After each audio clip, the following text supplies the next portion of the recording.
Hello, everyone, and welcome to... Ooh, it would help if I unmuted myself. Hello, everyone, and welcome to the Community Spotlight. We are here with our final episode. I just wanted to say something about that real quick, because we've been running for 3 years now. Started off right when Hotfix was starting to do our regular daily and weekly content, and we've got so many wonderful shows coming in that I willingly stepped aside to let some more great people come in and run shows so I can focus more on production. It's been really fun 3 years, and for all of you who've been hanging out on Mondays, really appreciate you a lot, and I hope you'll enjoy the show that's coming in after SGQ to take my place. But tonight, we've got some good friends here running some speedruns for us today. Muffin, who was here on the first episode of the Community Spotlight, kind of giving us the bookend of the show, was very happy you could make it.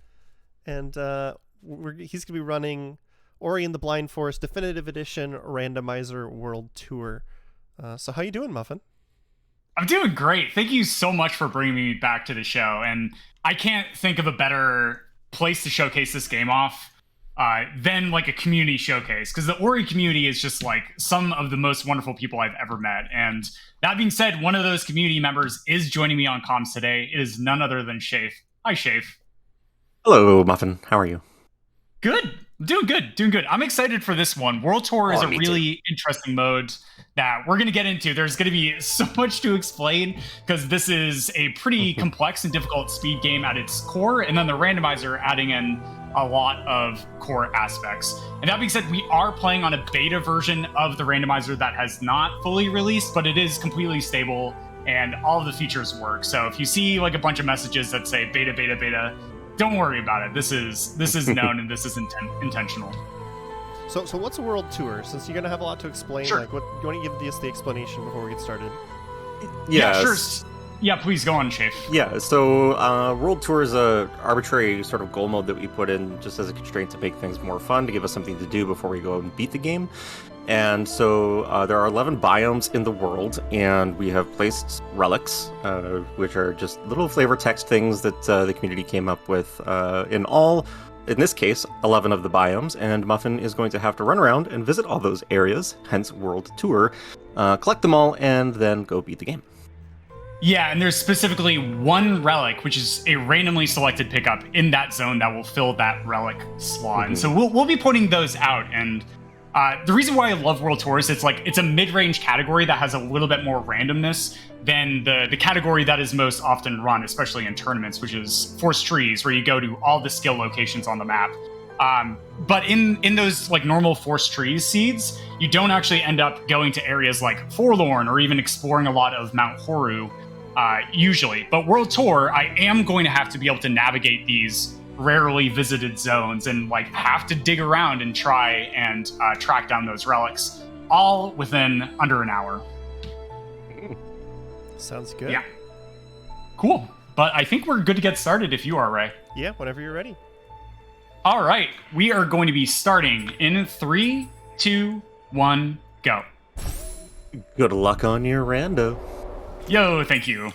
All right, so if you've never seen this before, Ori and the Blind Forest is a 2D platformer Metroidvania, which means that you have to run around to get some skills, which unlock other areas to get more skills, and so on and so forth, to go and beat the game. And the randomizer is an item randomizer, so all the health cells, ability cells, energy cells, experience orbs, such as that one. Oh, charge jump right off the start. Is this a tournament seed?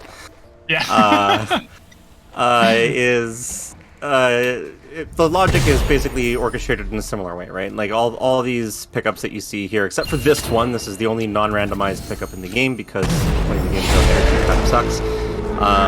They're all going to be different things, so you could find keystones on this next pickup underneath sign here. You could go and find another skill. You could find resources, such as a health cell in this case.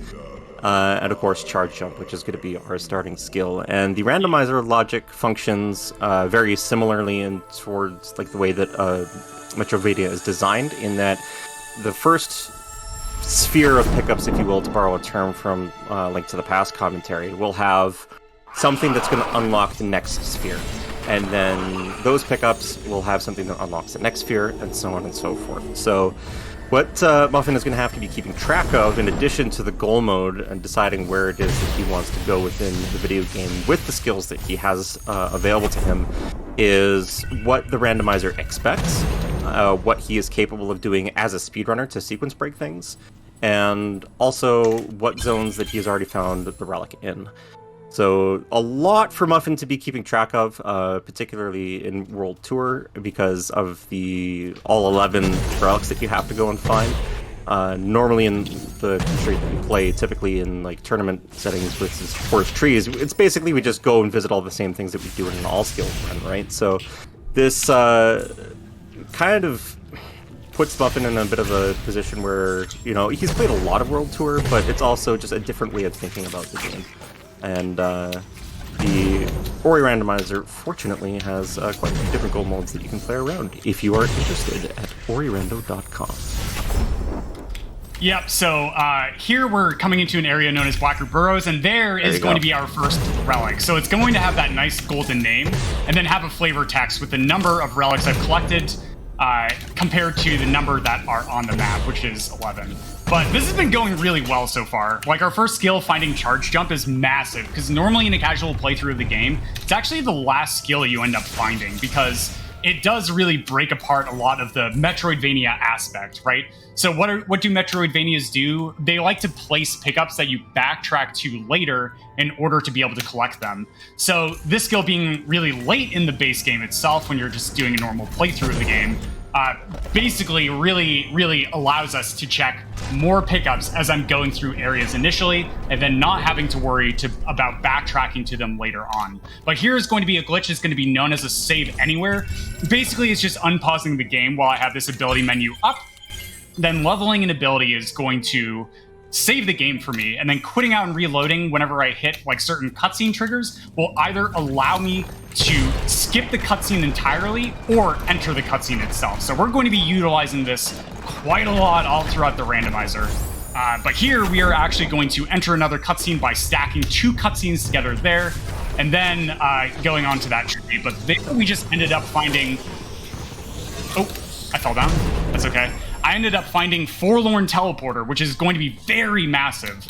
Forlorn is one of 3 dungeons in the game that are not part of like this sort of open world system, and there I find Sunstone, right? So each of these closed off dungeons requires some sort of dungeon key in order to be able to get access to them. Mount Horror, which is the final one, requires Sunstone in order to open it.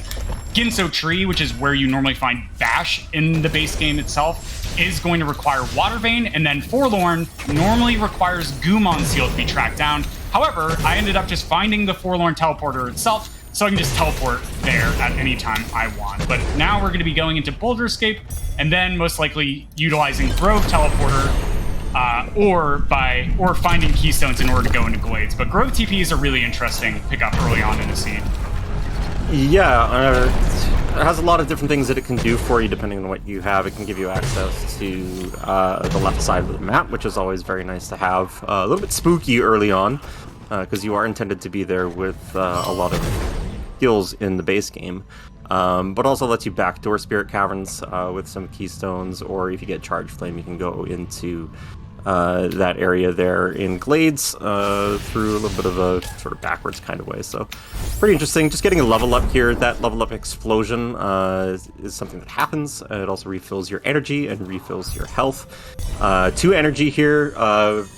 Probably kind of unfortunate that Muffin got that level at that time. There's a sequence break he likes to do to Grotto, but we'll talk about that if it comes up. No wall interaction right now kind of prevents him from being able to do that. So he needs to set up another save anywhere here in order to skip a cutscene that plays out, which I think is about 17 seconds or so. Or totals a minute, like when you factor in walking in and then the second part of the cutscene that actually happens, and so on and so forth. So Grove TP is, because he has no Keystones, he doesn't have access to Glades the sort of vanilla way. So he's got to come down here through the Grove TP and check what is at the tree. And as this pops up with Grenade, which is going to open up Glades for you, you're going to see a bunch of information out there. Trees, 2 out of 10, relics, so on and so forth.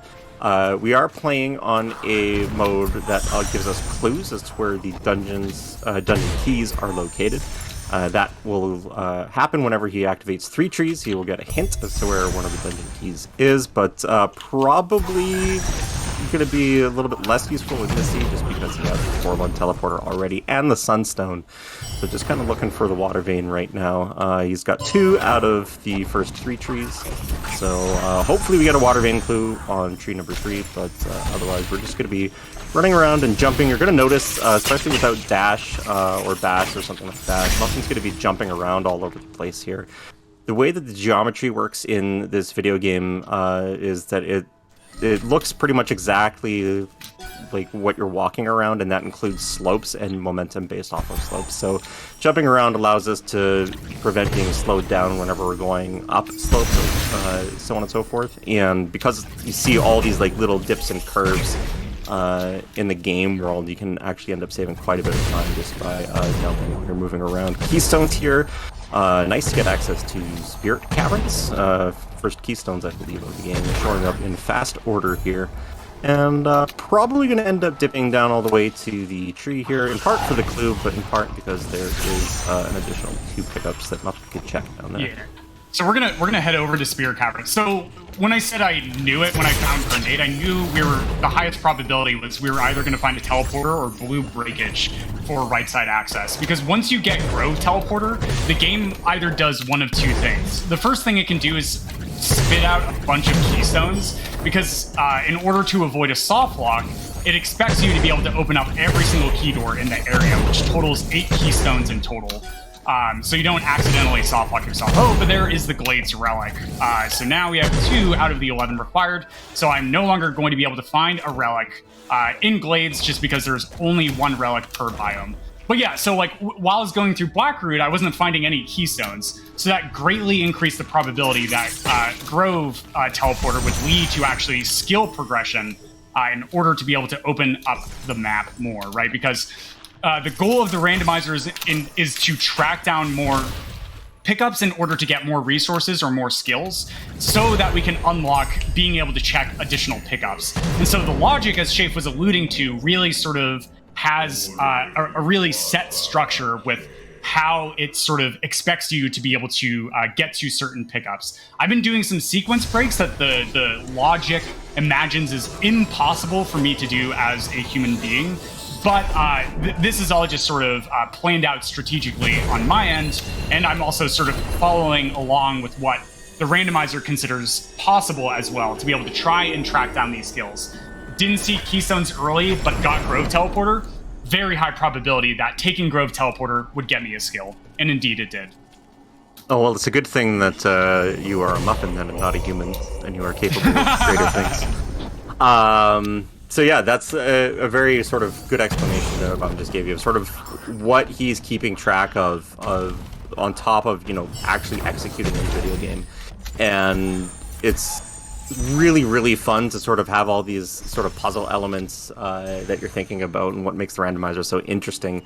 Given that you're not playing it in like the vanilla way, you're able to utilize these things in different ways that the game doesn't necessarily expect you to do, or to just use them in different ways straight up in games, ways that the game does expect you to do, but from different areas. So like doing this back door with Grenade, for example, is not something you'd ever see in the base game, but we can do that. It's the randomizer. And it's fun to just think about all the different paths that open up to based on the different things that you have available to you. So we're going to be heading here into Grove, as Muffin alluded to earlier on. With that blue break, this is the only path currently that is available to Muffin, which is fine, honestly, because there's a lot of pickups over on the right side of the map that he has access to. Blue Break, which is from either Grenade or Charge Flame in Logic. Out of Logic, you could also use Charge Dash. Is just massive, because there's all these plants in the world that we have put pickups on. That don't have anything in the base game. They just give you a bunch of experience, but they're pickups, so they can have skills, they can have keystones, resources, all these other things. So having Blue Break when you're doing your first sort of sweep of the right side of the map, where a lot of these plants exist, is really, really big, and it allows Muffin to be able to pretty much, well, not necessarily full clear, but like mostly clear a lot of the area that you wouldn't otherwise be able to. You'd have to backtrack to if Charge Flame was really late in the seed progression. So Oh, you're not Yeah. going for the really tight jump there on the No. spider side? That jump is probably one of the hardest jumps, and it's also one of the ledges where certain ledges, for whatever reason, when you try and charge jump on, because this game has coyote frames, it doesn't actually end up working. Instead, it just reverts to a normal jump. So not only does that ledge have that really annoying property associated with it, but because I don't have wall interaction, it is unbelievably tight in order to be able to make that jump to land on the rocks, right? I don't have climb, I don't have wall jump, so I can't like touch walls and be able to do things off of them, right? So like if I charge jump into a wall, I'm just gonna slide down into like to my death. So yeah, I'm just gonna backload. So each of those like quit to menus was just literally to save a little bit of time backtracking. That's it. Oh, and there is the Grove Relic. Excellent.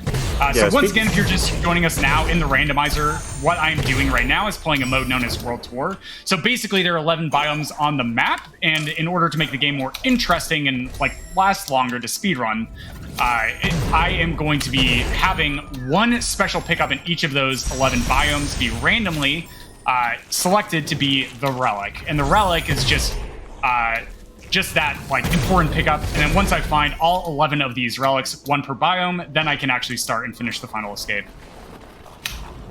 Yeah. Yeah, so I was gonna say,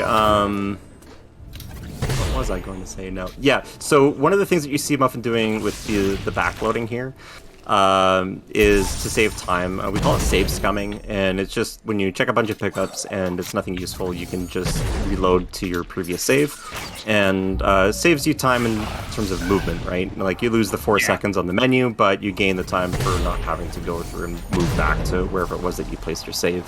Particularly without dash or bash, it's very handy to know about that, and also because you don't have wall interaction, there's going to be certain pickups that you're going to want to check that you may not be able to necessarily get out of, but you also want to know that they're there.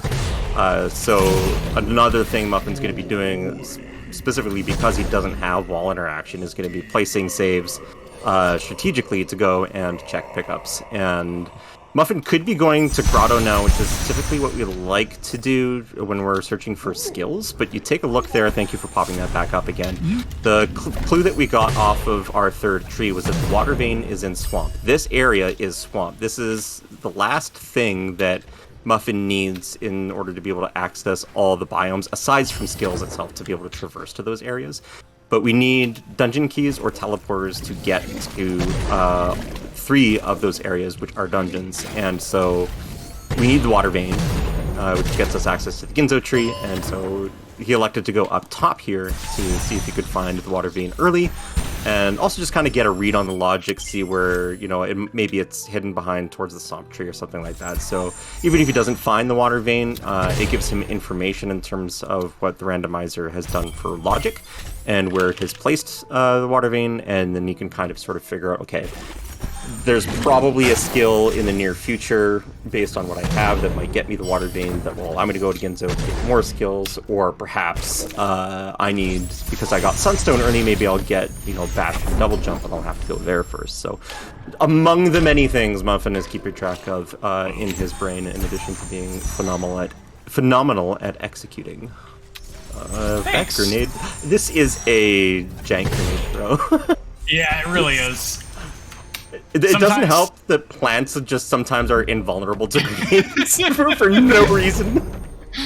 Yeah. So we found this skill grenade really early on in the scene. It's actually probably one of the most important skills to find for World Tour itself, because there are certain pickups that are impossible to check within the confines of the rule set that I'm running, right? I'm not doing any out of bounds or clipping out of bounds glitches, like clipping through terrain or anything like that. And so there are certain pickups around the map that are the only way to be able to get access to them is if I have Light Grenade itself. And so there will be these like little lanterns that you'll just see me lighting up in certain areas in order to be able to do that.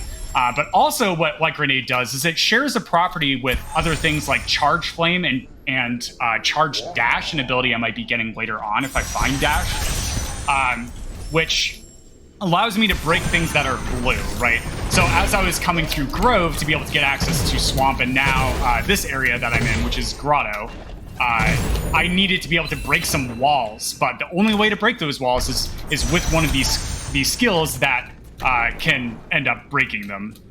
So we call Grenade a form of blue breakage. But Grenade also ends up breaking those blue bulbous plants, which in the base game itself don't get you like a pickup. Like there was one right there that I just ended up popping. But for the randomizer itself, in order to add in some more replayability and stuff to increase the randomness, you might say, we added pickups onto those plants as well, which is nice.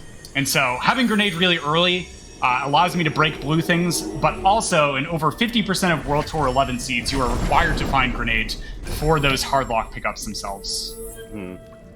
And you see Muffin kind of teleporting from locations that you probably like, how is he doing that? That's not how that functions in Ori and the Blind Forest. In the beta, which is, as you see, I'll top off your screen, we are putzing around with some accessibility stuff, and one of the things that we're looking into is the ability to open up the teleport menu and traverse our way to a teleport that we have unlocked, either through a pickup or through physically touching it on the map. So you see him floating around and teleporting to the Grotto TP because he found something that he wanted to keep there. I believe it was an energy cell, and it was just very difficult to kind of get out there without having wall interaction. So it used to be, and it currently is, if you don't want to play the beta, you want to play the current release version, the keybind that he's pressing Alt-R would actually just return you to the start of the game. So it does change sort of the way that you have to play the game a little bit, but all in all, it's just a sort of a variation on a existing thing. So 4 out of 11 relics, pretty good. To open up. We still don't have access to the left side of the map, and that's probably, if I was playing the seed right now, that'd be what I was thinking about. I'd be thinking about two things. One, where is my hecking wall interaction? And please be climb, because that gives us grenade jumps, which we'll talk about if we get it. And also, how do I get access to the left side of the map? Because there are the Sorrow Pass, the Valley of the Wind, the Misty Woods, and the Forlorn Ruins that are all on the left side of the map. That's 4 out of the 11 biomes that Muffin needs to get. Yes. Climb, yes! The triumvirate! We have it! Okay! So, grenade jumps, the way this works, Muffin is super happy right now, so am I, is that you hold on to a wall with a climb, and then you throw a grenade, and you charge jump after the grenade 1 frame later, and you get zoomies. It's so good. Yep. Yeah, so climb charge jump is something in the base game itself that you're actually expected to utilize in order to get out of a certain section of Sorrow Pass where you get charge jump in the game. However, if you throw a grenade 1/60th of a second before you press the jump input, then you get a big zoomie like that. And so this is absolutely my favorite form of tech within the run. So each time you see me doing that, it is a frame perfect timing input. But I've just done like thousands and thousands and thousands of these just so many times. So I'm just very, very comfortable with it. And there's going to be some really big ones that will bust out in the run. Yeah, and climb charge jump, as Muffin was saying, also can allow for some sequence breaky stuff, doing things that you are not necessarily intended to do. Particularly with grenade jumps, like if Muffin gets the Valley teleporter, he's going to be able to break a cutscene, basically, which I'm kind of hoping happens now. So another save anywhere here. We're just going to cover this briefly in case you have joined us late. Whenever you see Muffin have that ability menu open and he's moving behind it, he's activating a save anywhere, tricking the game into thinking we've closed this menu, but we haven't. That gives us control of Ori. And then whenever we level up something on this tree, the game saves. There's a bunch of different functions for this. The main one is to skip cutscenes, but also there is save drops, which is to save above this laser, reload the game, and then magic occurs and you are below the laser. Yeah, so when you save the game in air, you don't even need to do a save anywhere to be able to do this. This actually used to be a trick that was part of the old route for all skills, the most popular category in Ori and the Blind Forest speedrunning. if you just save yourself in the air, the game will search for the highest next walkable portion of ground and then just start you at that spot. So I'm not even traveling downward through the instant kill laser. I'm just literally displacing myself to the other side of it, which is really, really cool. There are some really nice save drops that we might see a little bit later that I usually don't get to see, especially if we end up like... No, probably not. Never mind. But yeah, they can be pretty useful in a lot of areas. Like there is a poison swim that I may have to do depending on where the relic is. Like here's another fun grenade jump. Oh, it's just a little. That's okay. That's the main thing I was thinking of for save drops is the swamp one.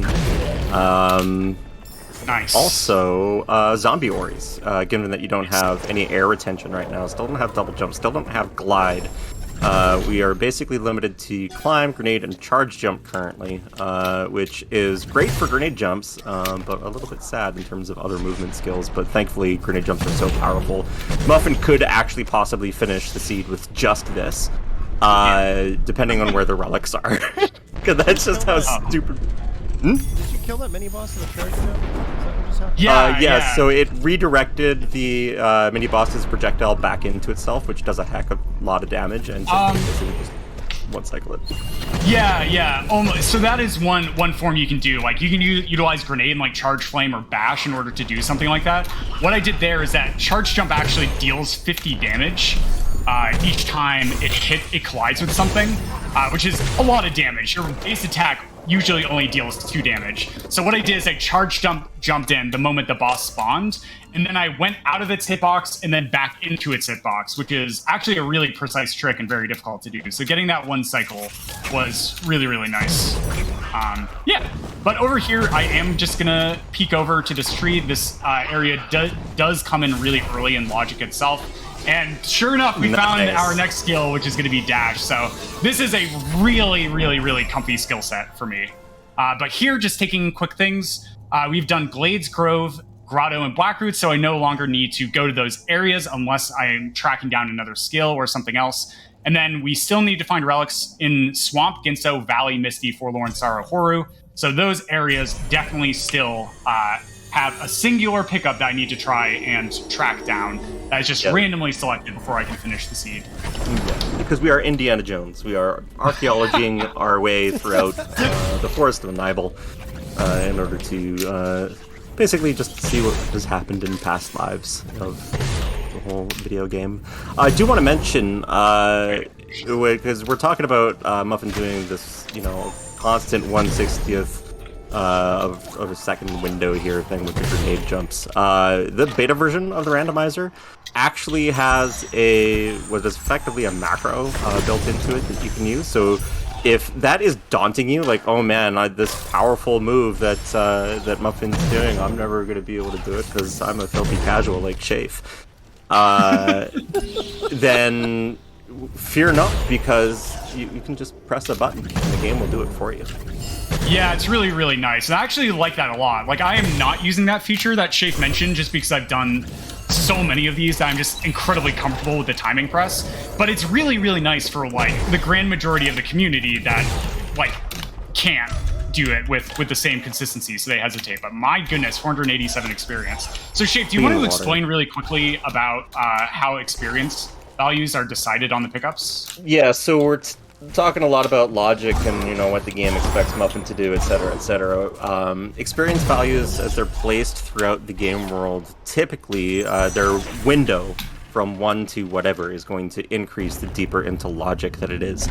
But finding 487 experience tells Muffin that pickup is not intended to be found until late in logic. So we can infer from that clean water, which turns the poison water into not poison water, is probably buried somewhere and that he's never going to find it. But we do now have all the dungeon keys, but we still do not have left side access. I don't think you have the Sorrow Valley TPs, so we still need a skill. We need, at the very least, Stomp in order to be able to stomp a peg that will give us access to the left side of the map. But other than that, if you do get Stomp, by the way, that will also, because Muffin was talking about how Grenade uniquely locks certain pickups. Stomp does as well.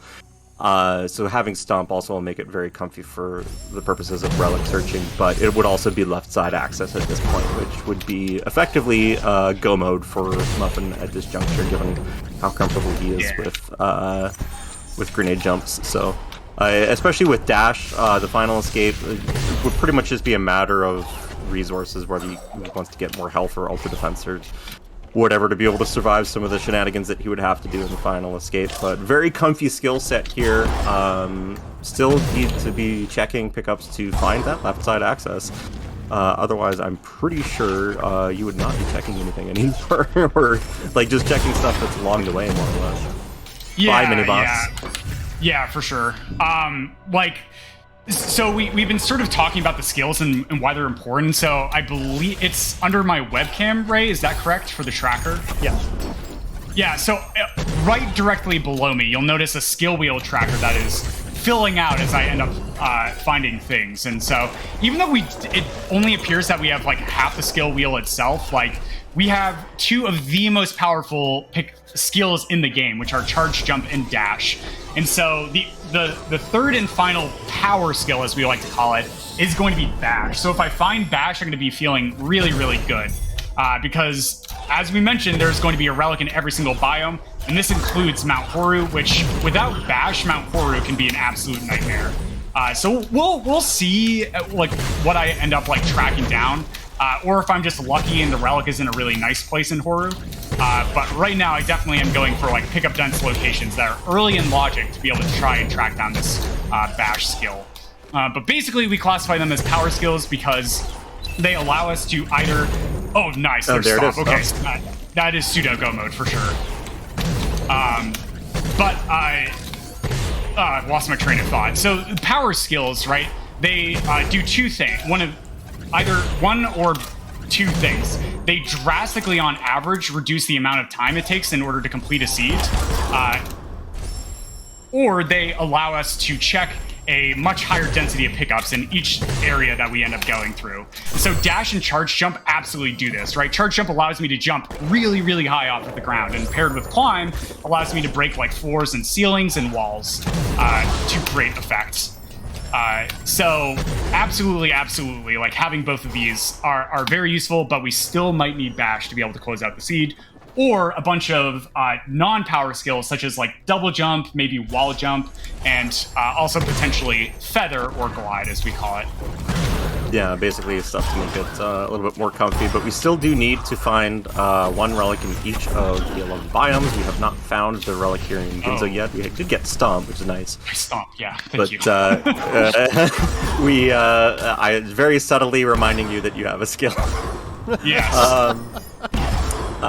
But yeah, we still need to find the relic, which is part of the reason Muffin is digging in Ginzo here still, but also would be nice to find either a teleporter to left side to make things a little bit faster, or a quality of life skill like double jump or glide to make Sorrow a little bit easier. We do have some ability cells left in pocket. You can see on the blue tree there, Muffin is working his way towards ultra defense, which cuts the damage that we take down from all sources, whether it's from enemies or hazards.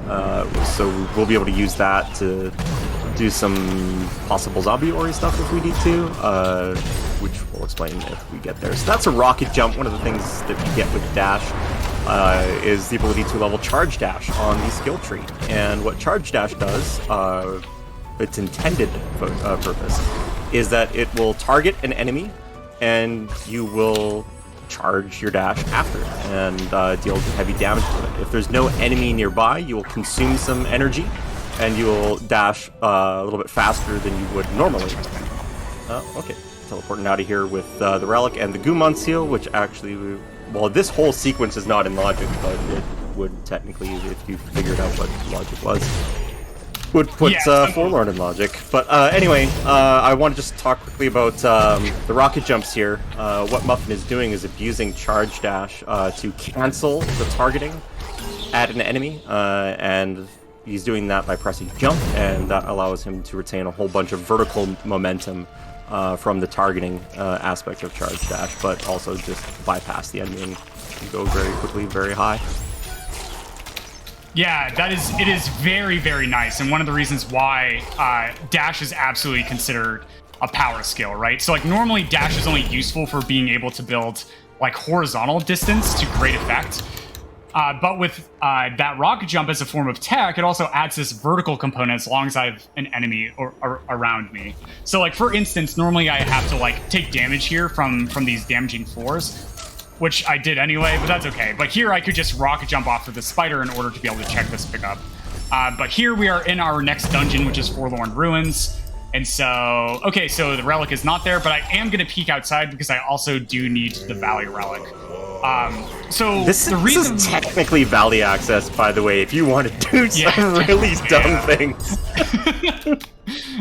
Yeah, I love that word technically, right? So like, this is one of the reasons why, nice, okay, so why speedrunning the randomizer is really fun is that there are so many absolutely cursed strats that are unbelievably difficult to do, which I could, right? With this skill set, I technically could do something. But there's no way I would ever do it, like especially not in a marathon setting, because it is absolutely horrifically bad. You don't want to put Dangers an extra hour behind? Yeah. No, that's okay. But here there's only 3 more pickups in Forlorn, and we just need to find the relic. There I ended up triggering a cutscene by charge dashing while touching the door, and that ended up causing me to activate that cutscene itself. But here I am just going to place a save for backtrack potential, and I guess a little bit of safety. And then we're going to come over and stomp this. So stomp, as Shafe mentioned, so not only grenade, not only are there certain pickups that you can only get access to if you have grenade, but same thing with stomp. And this is actually one of the sections where we could get stomp. And so stomp is not as high of a probability of a requirement as grenade can be for tracking down, but it was. Stomp was required to be able to finish out the seed. So that is really, really nice to find that. And yeah. So it looks like, yeah, you know, I think I am going to do Swamp Swim now. I can. Yeah, that makes it a lot easier. You don't have to worry about health or ultra defense or save dropping. I have clean water, you're right. I don't even remember getting clean water. That's really You literally just got it. Oh, I did, okay. That's really funny. That's really funny. Saw the relic and just stopped looking and didn't see clean water. Yeah. When you've played enough Seas, that kind of just happens. Like, oh, it did the thing. Okay, bye. Yeah, for sure. But yeah, I mean, we have like, even if I didn't find clean water, this water would be dealing 1 damage, like each second or so, to Ori. However, because I have clean water, now that is not going to be a factor. And so this is the cool thing about World Tours. Like usually clean water is not like a really, really powerful pickup to find in like a speed run of the randomizer. But because I do need to track down these relics, Swamp Swim, this area that we're in now, right, we're swimming for quite a while, so it's very easy to like not have enough health, not have enough resources to be able to damage boost through here. But I do have a lot of health, I have a lot of ability cells, so getting Ultra Defense to cut that damage the water deals to me in half, it is like very easy for me to skill up to, so that is really, really nice. But still, clean water is just nice because it really trivializes going through this area. So, oh man, is it going to be Stomp Cell? I think I missed Stomp Cell. Could be the log, yeah. Yeah. No, you had charge dash at that point. I think you checked the log. Maybe. Let's find out. Yeah, it looks like I did check it. Okay, so I missed the pickup in Swamp, I guess. I imagine. Trying to think which... Oh yeah, there's that. Oh no, it's a mapstone. Oh, speaking of mapstones, we'll explain how those function. So, mapstones in the base game just reveal the map when you turn them into an altar. But in the randomizer, we have tried to make everything a randomized pickup, including mapstones. And so when he goes and turns it into the map altar right here, thank you for backtracking to do that, you see the pickup show up, 163 experience. It is sequential, so it is in the order that you turn in the mapstone, not the location you turn the mapstone into. So I think that was your 3rd turn in. So that 3rd turn in would always be 4th. That turn in would always be 163 experience, even if you turn that into the Sorrow mapstone. Oh yeah. I just missed a single pickup over here. That's okay. It's my this just happens in marathon settings. I'll just like blip out for a second and forget to check this guy. So I think believe you it even has. you opened the door and then you're just like, teleport. Okay. There you go. Spooky drawing, some kind of ghost frog. Okay. So, besides the final dungeon, Mount Horu itself, the only place where I have to go now is to left side proper, which is going to include Sorrow Valley and Misty Woods. And so, going up from Forlorn, as we mentioned, is possible, but is just way too cursed of a strat for me to ever bust out in a marathon setting. We already found the Relic in Valley, which was right outside of the Forlorn door itself, so that's really nice.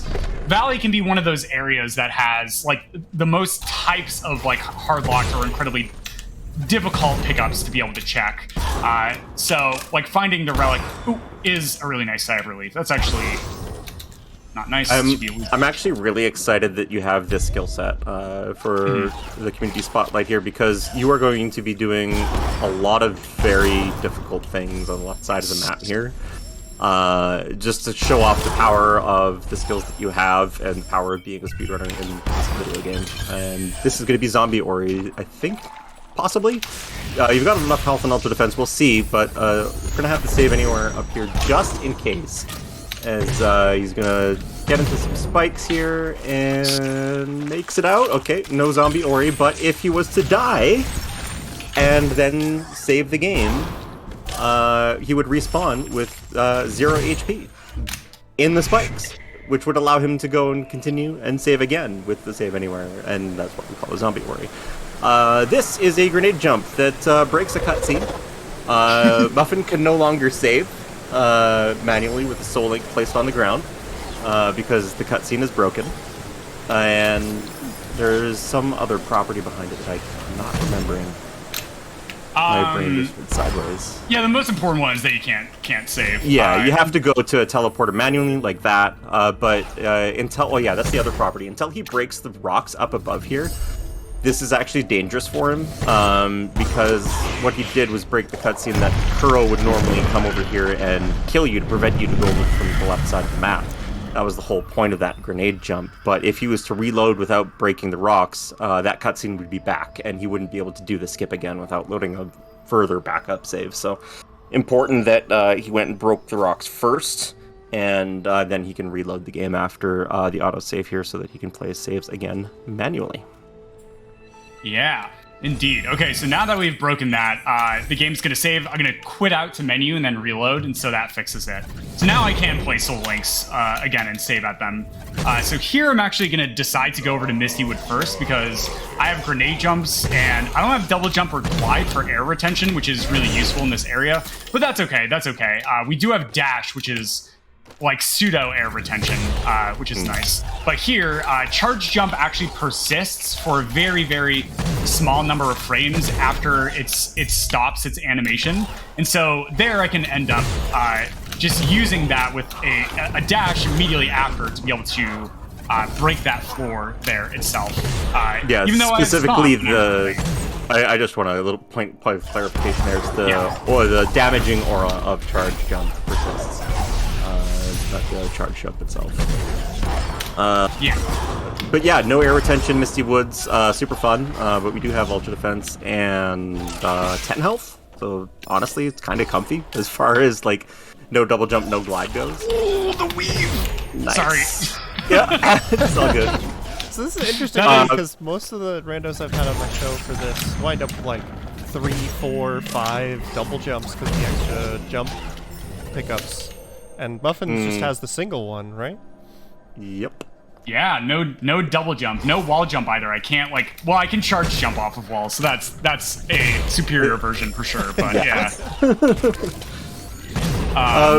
By the way, Ray, while we've got you on the mic here, is there anything that you want to announce that is upcoming?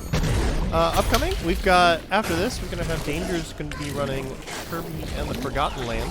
And of course, people who missed the intro. This is the final episode of Community Spotlight. It's been 3+ years. It's been a lot of fun. Thankful to everybody who's been hanging around. See a lot of regulars in chat, people who are here Mondays pretty frequently. And this time slot's going to be taken over by another show after SGDQ. You all should make sure to tune that out and tune in for that. Awesome. All right. So if it's not here, we're gonna have to do some really cool movement. Oh no. Okay, that's okay. That's okay. So the second half of Misty is like incredibly technical, incredibly difficult, but that is totally okay. We are going to have to do more and more like really, really ridiculously hard things, especially coming into this next area, which is going to be Sorrow Pass. And usually you're going to have a skill known as Feather to be able to sort of use the air currents through the area in order to be able to like float up and such. But unless this pickup here is going to indeed be the relic for Sorrow, it is not. All right, so we do have to go into Sorrow. And so I've been actually like holding on to these ability cells because you'll notice that the game is going to be placing all these like damaging spikes that deal like 4 damage each. And so if I mess up my movement, I can just end up leveling up an ability in order to try again. There we go. So now I am in. So I'm actually going to pop myself up and just save the game up here because this is a nice like safe spot. And then I'm going to come back down here to check this one pickup. It was experience, so I am going to pretty close to a level up. Yeah.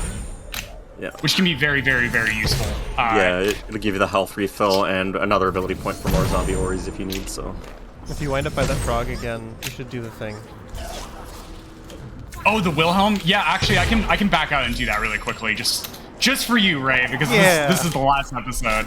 Okay, so after you collect the Sunstone, you do 2 things. One, you can actually get into Mount Horu, and the second effect is that this frog here is going to spawn.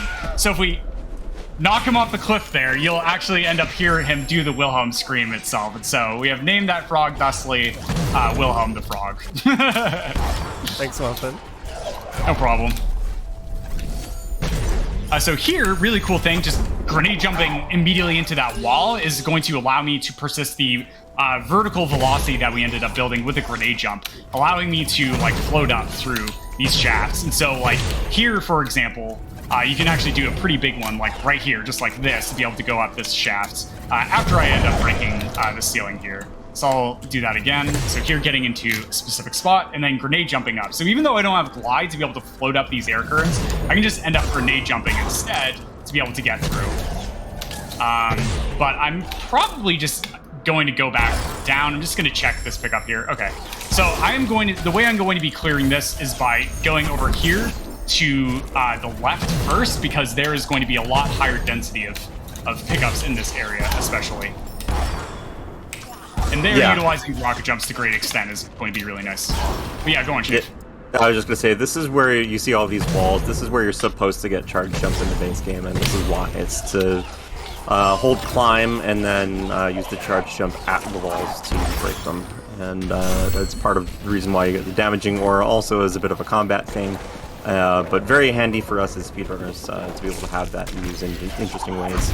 Most often, I think, for things like the swamp log, to combine it with dash to be able to keep the charge jump aura persisting, so that you can break some other stuff using dash. Like if you had to do facts, that would be one way that you could do it with, you know, if you wanted to be just silly, just to break it with a dash instead of a charge jump, that kind of thing.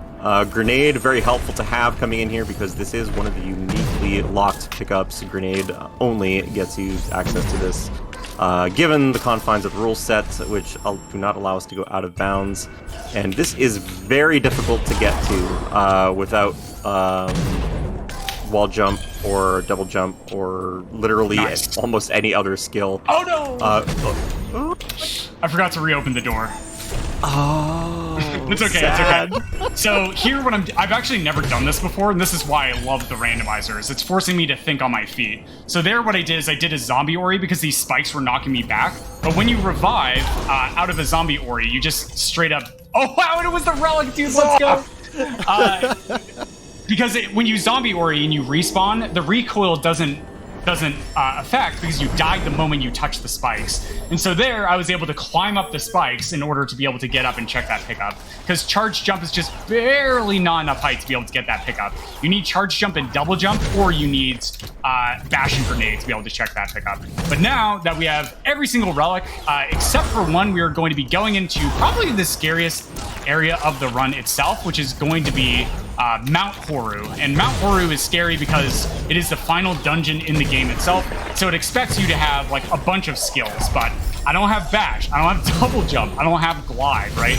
So, but you have grenade jumps. That's like double jump exponential something, double jump cube. Yeah. You're fine. Sure. You're fine. We're fine, yeah. As long as it's not in R1 or L1. Yeah, that's exactly what I was gonna say. Yeah. So, Shape, do you want to talk about Horu really quick with the lava missing?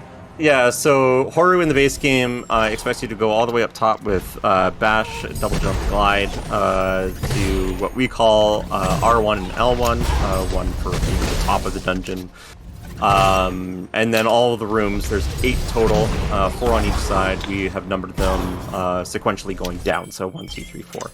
The game expects you to go to R1 and L1 because there are lava pillars in the vanilla game that go all the way down that block you from getting into rooms 2, 3, and 4 until you have done room 1 on the respective side. So you cannot do in the base game R2, 3, or 4 if you have not done R1, and you cannot do R3 or 4 if you haven't done R2, and so on and so forth. So, what we have done to make Horu more interesting is make the lava pillars disappear. And we have also put pickups on the cutscenes that you activate at the end of each room. And this is a bonkers grenade jump Muffin is going to be going for here. Oh my god, you legend. I have to do it again. Alright, so... Yeah, got again, dude. Okay. All right, we're good. Okay, not dead. Yeah. No problem. Right. Everything's fine. Yeah. So here I'm actually going to do a trick known as door warp, which is just pressing up nice first try. Oh my god. Wow. The first 60th of a second that I gain control of Ori. So I'm just nailing all these frame perfect tricks like it's nothing. Yeah, like you know, woke up for breakfast and decided to be a speedrunner. Yeah. And I can't state enough, like, this is my most run speed game, so, like, all these things I'm making look easy definitely are not. So don't be jaded if you can't bust out. Wow, and the relic was right there. Let's go, dude. Okay, well, go mode. We have found all 11 relics and all 11 biomes in the World Tour version of the Ori and the Blind Forest Definitive Edition randomizer, and we also have grenade jumps, which, as far as Muffin is concerned, means he can beat the game. And so that's what we're going to do. We are going to save the game at the front of Mount Horror. We are going to door warp again and just nail another 1/60th of a second window to go and door warp because, you know... We're gaming. Honestly, I'm bored. Can we make these like 1/120th? Can we like double the difficulty here? Yeah. So really quickly, as we're coming into the final escape, I want to do some quick shoutouts, and then we'll do more shoutouts and stuff as we go through. But if you're interested in trying out this randomizer, just go over to orirando.com. The speedrun community is the community that ended up developing this randomizer and has put its love and like heart and all of it into this randomizer especially. We've placed lots of tournaments in like the week after GDQ, from July 4th to July 11th. There is going to be a tournament. Oh man, I have to do a grenade jump here. Yep. This is fine. I totally haven't practiced this in months. Okay, got the first one. All right, got the second one. I'm out. And the last one. I got the phone one. That's fine. It gives us more time. We can extra cutscenes so we can talk. Yeah. Yeah. And so like one person especially, as well as like dozens and dozens of people who have contributed, who have helped with the development process, has been like just the most absolute joy to be around is Aiko, who sadly could not join us on comms today. She has put in so much work into developing the randomizer, and Sigma Sign, who is the person who originally developed, stepped down after a couple of years, and Aiko stepped up to the plate and has done amazing things, especially around like accessibility options, like how we mentioned taking away the frame perfect timing press between pressing grenade and jumping off the wall to just be able to grenade jump. It's impossible to do it otherwise.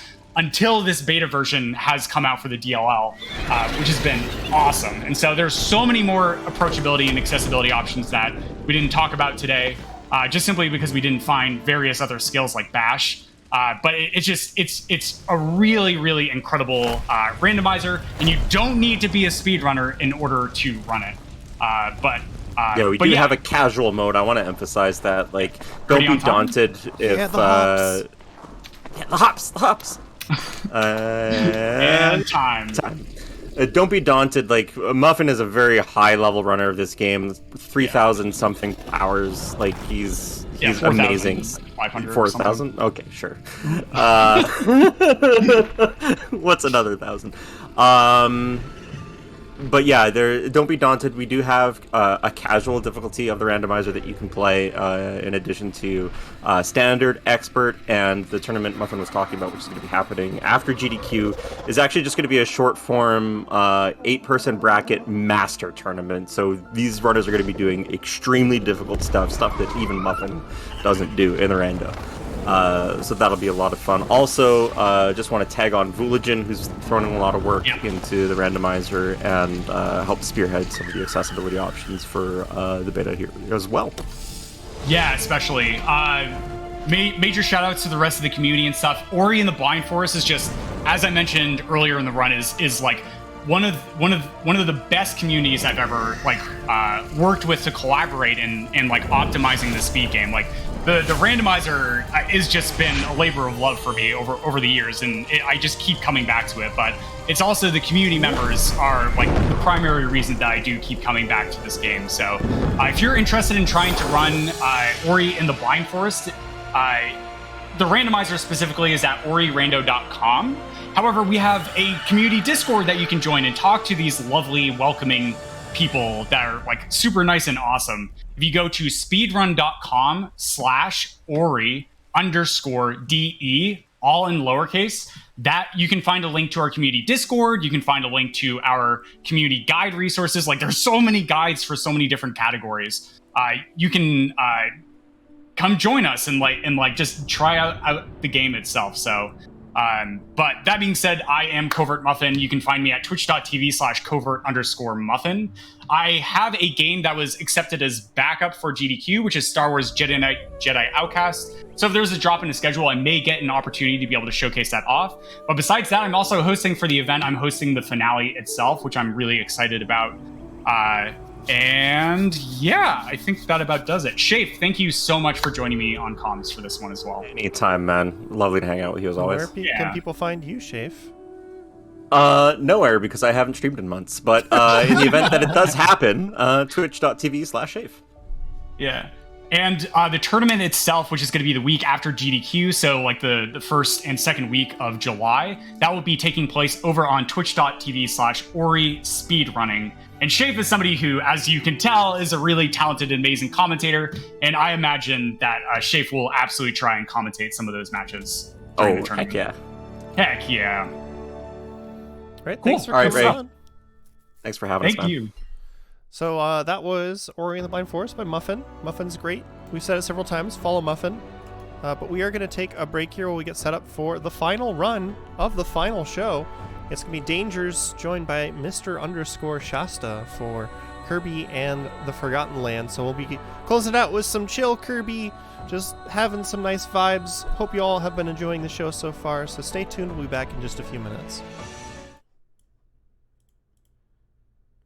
Welcome back, everybody, to the Community Spotlight. We are here with our final episode. We've been having fun. We hung out with Covert Muffin, who was on the first episode. Now we've got Dangers here, who's been a good friend of the show, been on several times, done a good variety of runs, and is here to do an even different run. We're going to be just hanging out cozy with Kirby and the Forgotten Land. Before we jump into that, just a quick reminder, Summer Games Done Quick starts this weekend. GamesDoneQuick.com for more information. And of course, if you tune in tomorrow, starting at 7 p.m. Eastern, it'll be Game Masters, followed by Time Capsule. Hotfix has daily speedrunning content, starting weekdays at 7 p.m. Eastern and weekends at 1 p.m. Eastern. But Dangers, how you doing? Doing great, thanks. How are you? I'm doing good. I'm having fun. We're hanging out. We got some cozy people, some cozy games. You feeling a little bit sentimental for your last show? A little bit, yeah. Hopefully we can do it justice. We also have a Shasta here, a Mr. _ Shasta. Sorry, let me get your name correct for the show. Thanks for respecting the lore. I appreciate it. Hello, it's me. Hi. I like Kirby. I like playing this game. It's pretty neat. I've been running it for like a week for SDQ as well, so that's pretty cool too. Yeah. Yeah. That's true. Yeah, The tables shoe's be gonna be on the turned. other foot in like T-1 week. Almost to the day. You're on the first day, I think, right? The Sunday? I am, yeah. Mhm. I got 2 runs on the first day. It's gonna be a thing. The Shasta opener for SGDQ 2022 returning back to in-person. You love to see that. Love to see it. High key excited because I can do whatever the heck I want after it's all done on the first day. That's right. That's right. But it's not about you. It's about you. It's about Ray as well too. Yeah, that's right. I think we can say a reasonable amount of it is about you. You're here. You're here to vibe. But I'm 1/3. Whenever you're I'll- ready. But you're I was gonna say we can barter how much responsibility. It's just like we can go to 33, percentages here if you want. 33, 40, 60. I don't know. Anyway, yeah, we're playing Kirby in the Forgotten Land. This game is super fun, super cute. Came out recently, and I guess this is community spotlight, so it's important for me to say that pretty active community so far. Wouldn't you say, Shasta? I'd say so. It's like had some of the most runs of any like Kirby games. Just submitted to Spirit.com. It's up there. It's not up there if Dreamland has like over 400 or so, but it's got a lot, and it's really cool. So many people just come together from a bunch of different communities to just kind of like just put a lot of effort into this game. It's honestly really awesome to see. Yeah, right. Hopefully, I can do it justice today. Absolutely, will I be believe in you. Trying my best, but Ray, are we good to go? Are we ready to start? Whenever you're ready. Whenever I'm ready to start. Okay. In that case, we're going to be starting on Spring Breeze mode, and I'm sure as we're starting the game, maybe Shasta can explain why that is. But I'm just going to go ahead and start in 3, 2, 1, go. All right, so Spring Breeze mode. Yeah. Tell us about Spring Breeze versus Wild mode. What's the difference? So the difference in this case, the main one, is the fact that after every level, we don't get plus 50 star coins, which are the currency in this game. You're in throughout just by obtaining it and also defeating enemies. That's the main reason why it saves about 2 seconds per level, overall saving closer to minutes at the end of the run. It's very good. The side effect of that, unfortunately, fortunately for us, is that we have more health to work with for the entire run. But unfortunately, for whatever reason, the auto targeting radius on our slide, as you see, we're slide jumping here everywhere to go fast. Yeah, the auto targeting radius is a bit larger than on wild mode. So sometimes we'll just like go to the complete like horizontal angle, like next to an enemy. We're just trying to slide like past it. So you gotta be careful of that. The idea of Spring Breeze mode is it's like an easy version, right? And so I think the game is trying to assist you in killing enemies and stuff like that by targeting onto them easier, like that. Yeah, that happens a lot to me as well. That was a straight up like 90-degree angle, probably even more extreme. So that just kind of happens, and oof. The cool thing about this game, the thing that I really like, if there's anybody in the audience that kind of relates to Mario games, Super Mario 3D World was a game that kind of like took the 2D Mario format and put it into a 3D space, and I feel like that's kind of what this game does for Kirby as well. It's very 3D World with the Kirby coat of paint. And the really interesting thing about that, and the reason that I think it works really well, is because, 3D World is like, you have your Mario characters and they can jump, and they can do all sorts of kinds of jumps and stuff like that, but Kirby's unique. Kirby's special. Kirby has the ability to steal the abilities of things that are around him. In this case, he can actually just swallow inanimate objects and become them, like this car here in something called Mouthful mode. But of course, all of the regular copy abilities that Kirby's kind of known for are going to come into play as well.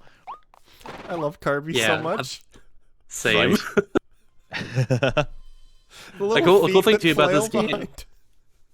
Yeah, and like the little nubs instead, like for his arms instead of like the rearview mirrors. Very good. Sorry, what were you gonna say, Shasta? I was gonna say in this game, powerless strats are actually very, very good. So like for instance, we only have power to feel there's a woofies here, and we'll be able to move on. We can just kind of do all that, and bam, bada bing, bada boom.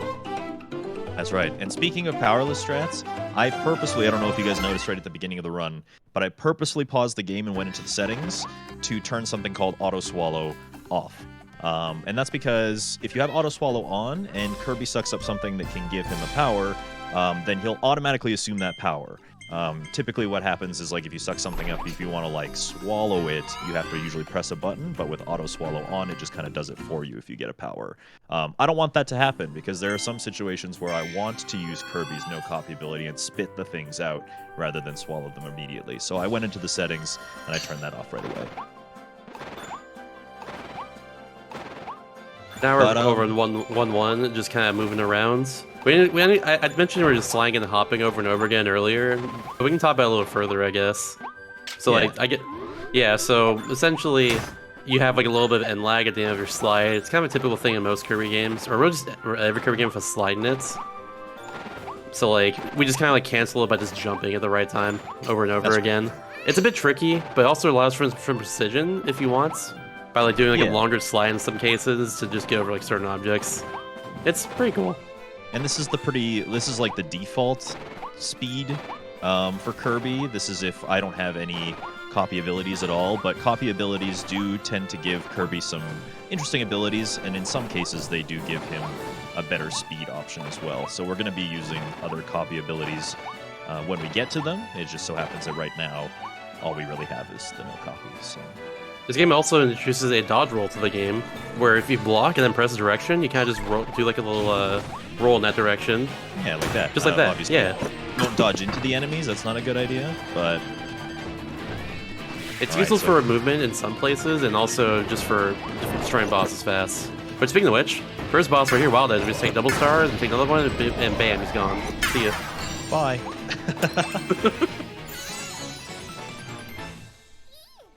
Yep, Wild Edge is out of here. And Wild Edge gives you sword if you want, but again, we have that turned off just for the express purpose of not really needing it. Copy abilities in any percent don't get a whole ton of use, except for the ones that make you go fast. If you were to play a category like all Waddle Dees, then you might find yourself using some more of the copy abilities because they're kind of required, but... I guess talking about Waddle Dees... actually, let's talk about this trick first, and then we can talk about what Waddle Dees are and like what the purpose of the game is. Exactly. So this trick right here is called a turtle skip. What we're going to do is go for a frame-perfect jump by, I guess, the side of the building here that the turtle's inside of. It's very tricky. It is frame-perfect. A few ways to do this trick, but like this is the fastest way, and second try is really good. We take those. I'll take second try for a frame-perfect trick. Hell yeah. Yeah, absolutely. I got walled there for an hour yesterday. It was not fun. Oh no. It's okay though, it happens. All part of running the game sometimes. Yeah, it's like Super Mario Odyssey and DSS. It's like that really hard trick right at the beginning of the run, and you find yourself resetting a bunch. It's it's not that punishing. As a speedrunner, you have to make like a mental decision, like, do I continue my run here and know that I can I've lost like 10 seconds at the beginning, or do I just take the L and start over?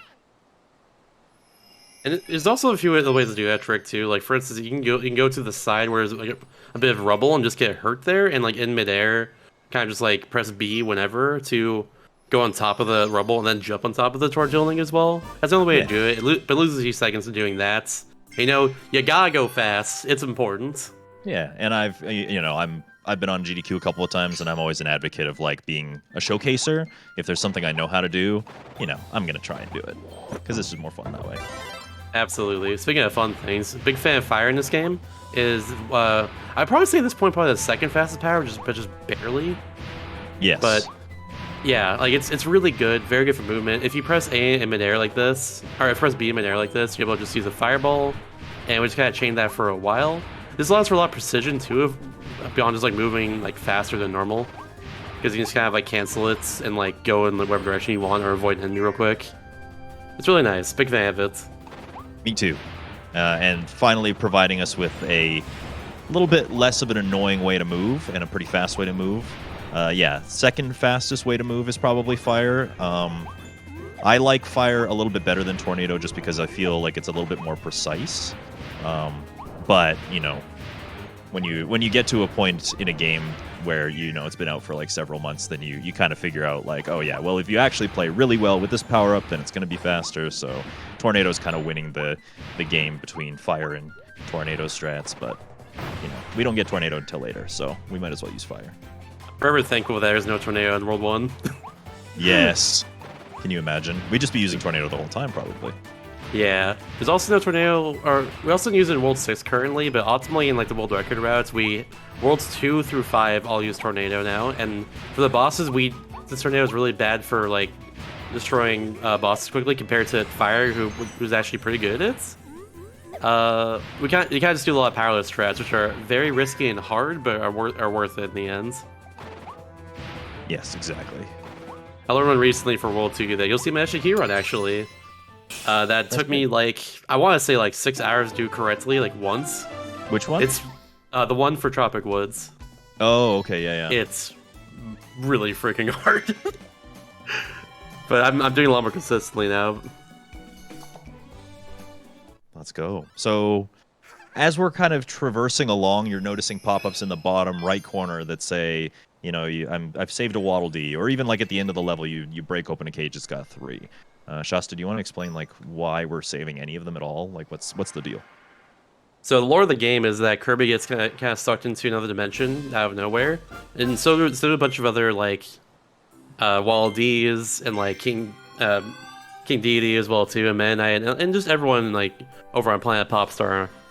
So throughout the entire game, instead of normally Waddle Dees being kind of your enemy, or like just like, you know, pretty much being your enemy, I guess. Not really an enemy. It's weird where like Deity and like everyone else and Waddle Dees kind of sit now in Kirby. It's just in the Kirby story, but the Kirby lore has always kind of like made them pretty ambiguous characters. Like, are they your enemy? Are they your friend? In the modern games, the Waddle Dees are more often your allies than your enemies. Yeah, this game we'll call them our friends because, well, we're saving them obviously, but yeah, we gotta save. There's actually 300 total in the story mode, but we only have to save like a certain amount per world. In this case, for World 1, I think it's 17 if I recall. Do I get? Yeah, 17 for World 1, 19 for World 2, and it kind of just like incrementally goes up as you continue. Each successive world requires just a few more as you go along, but thankfully it's not like a grand total either, so that kind of makes things interesting. It's not a grand total; it's per world. So like once we're done with World 1, the counter for like unlocking boss number 2 kind of gets reset, and we have to collect another set of Waddle Dees from World 2 to progress, and so on and so forth. So yeah, so it's very not just nice. like stockpile a whole bunch in World 1 and then be done with it. Kind yeah, of because I mean that in itself could probably make the routing pretty interesting, because you would just go for like the absolute fastest ones throughout the entire game. But yeah, it does require us to kind of be more like in the moment, in the world that we're in, to accomplish our goals. And there are also Waddle Dees that you can save within the boss fights themselves that don't obviously contribute to the total that you need to access the boss fights. However, while they might not seem important for that reason, I'm going to be conscious about them anyways, because they will be a little bit important later on. We can probably talk about it later. Mm-hmm. But, yeah. I will say, well, too, for the Waddle Dees, you actually get 3 of them each level before completing them. So in our case, we only had to add in 5 for World 1. That's right. Also, I want to mention too, real quickly, that speaking of the fact that you don't have to like stockpile Waddle Dees throughout each world, but there's actually someone in the Disc community actually made a mod for this game to be able to do that, just like for fun. Yo, that's cool. Yeah. Shouts to Tornix. Also, you might hear me giggle every time you get Kirby, and that's just going to be a thing that happens. I'm really glad that that's a thing that's going to happen. Thank you for preparing us. I'll giggle along with you. Like, some of the mouthful modes in this game are a little bit distressing, but, you know, Kirby's just that right level of weird and cute. Exactly. Also, speaking of things that are very cool, that's a completely different adjective, but don't worry about it. I love the music in this level is what I'm trying to say. It's one of my favorites of the entire game. Love them all is great. But, and also the Invincible Candy music is also a bop, so... Also very good, too. Now, I'm actually... Yeah, go ahead. You explain. Yeah, so the Invincibility Candy, just grabbing it at all, saved a Waddle Dee, which is kind of cool.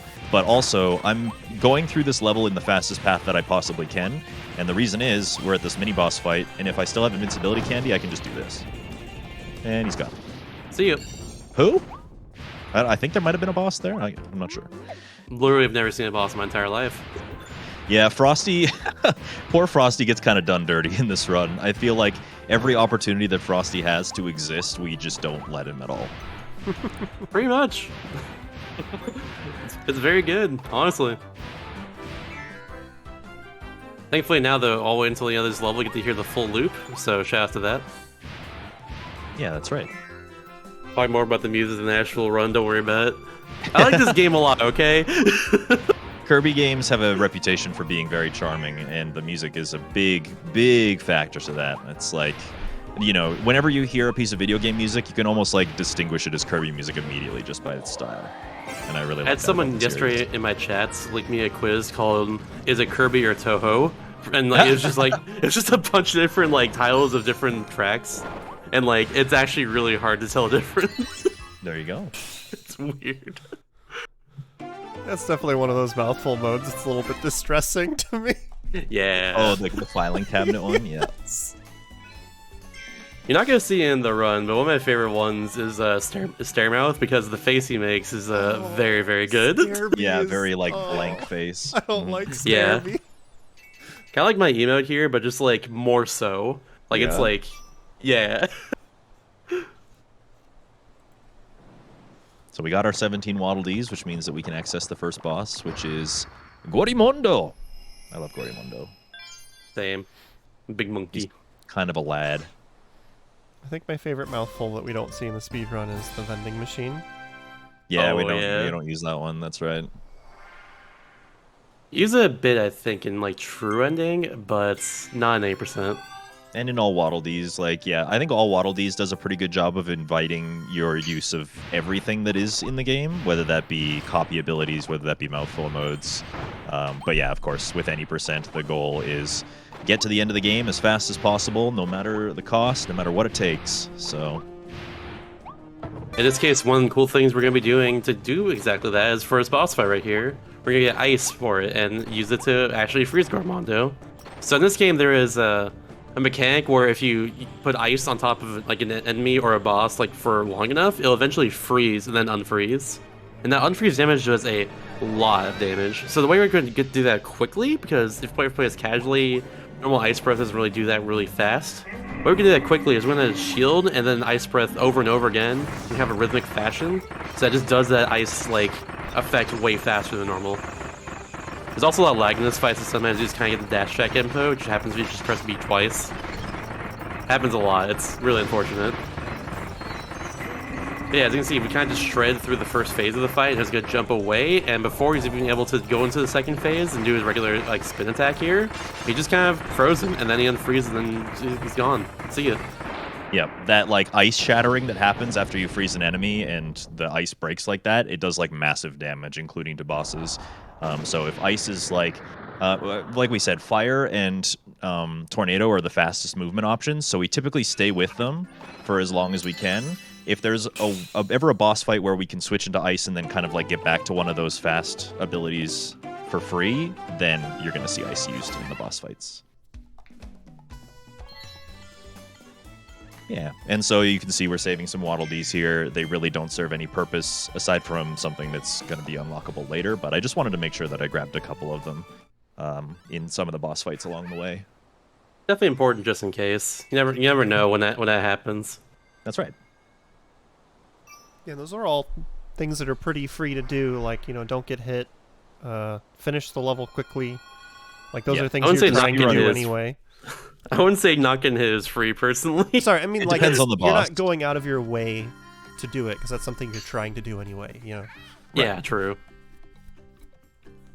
Yeah. In There's this case, for Goromano, we actually got one for just going between his legs during one of the attacks, which is The one kind of that- funny.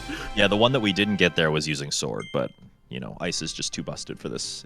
I think you actually can do it faster with sword, but It requires ice is way more perfect luck. consistent. Yeah, you need good RNG. A lot of the boss fights in this game do have RNG components, so you know whatever you can do as a speedrunner to eliminate those is going to make it easier for you and more consistent. So In particular, former Lurker holder Dark Reallo is kind of famous for using sword on Goromondo, even though ice is just very consistent and fast, because there is one piece of luck on Goromondo that if you get that and play it correctly, we'll save a few more seconds over using ice.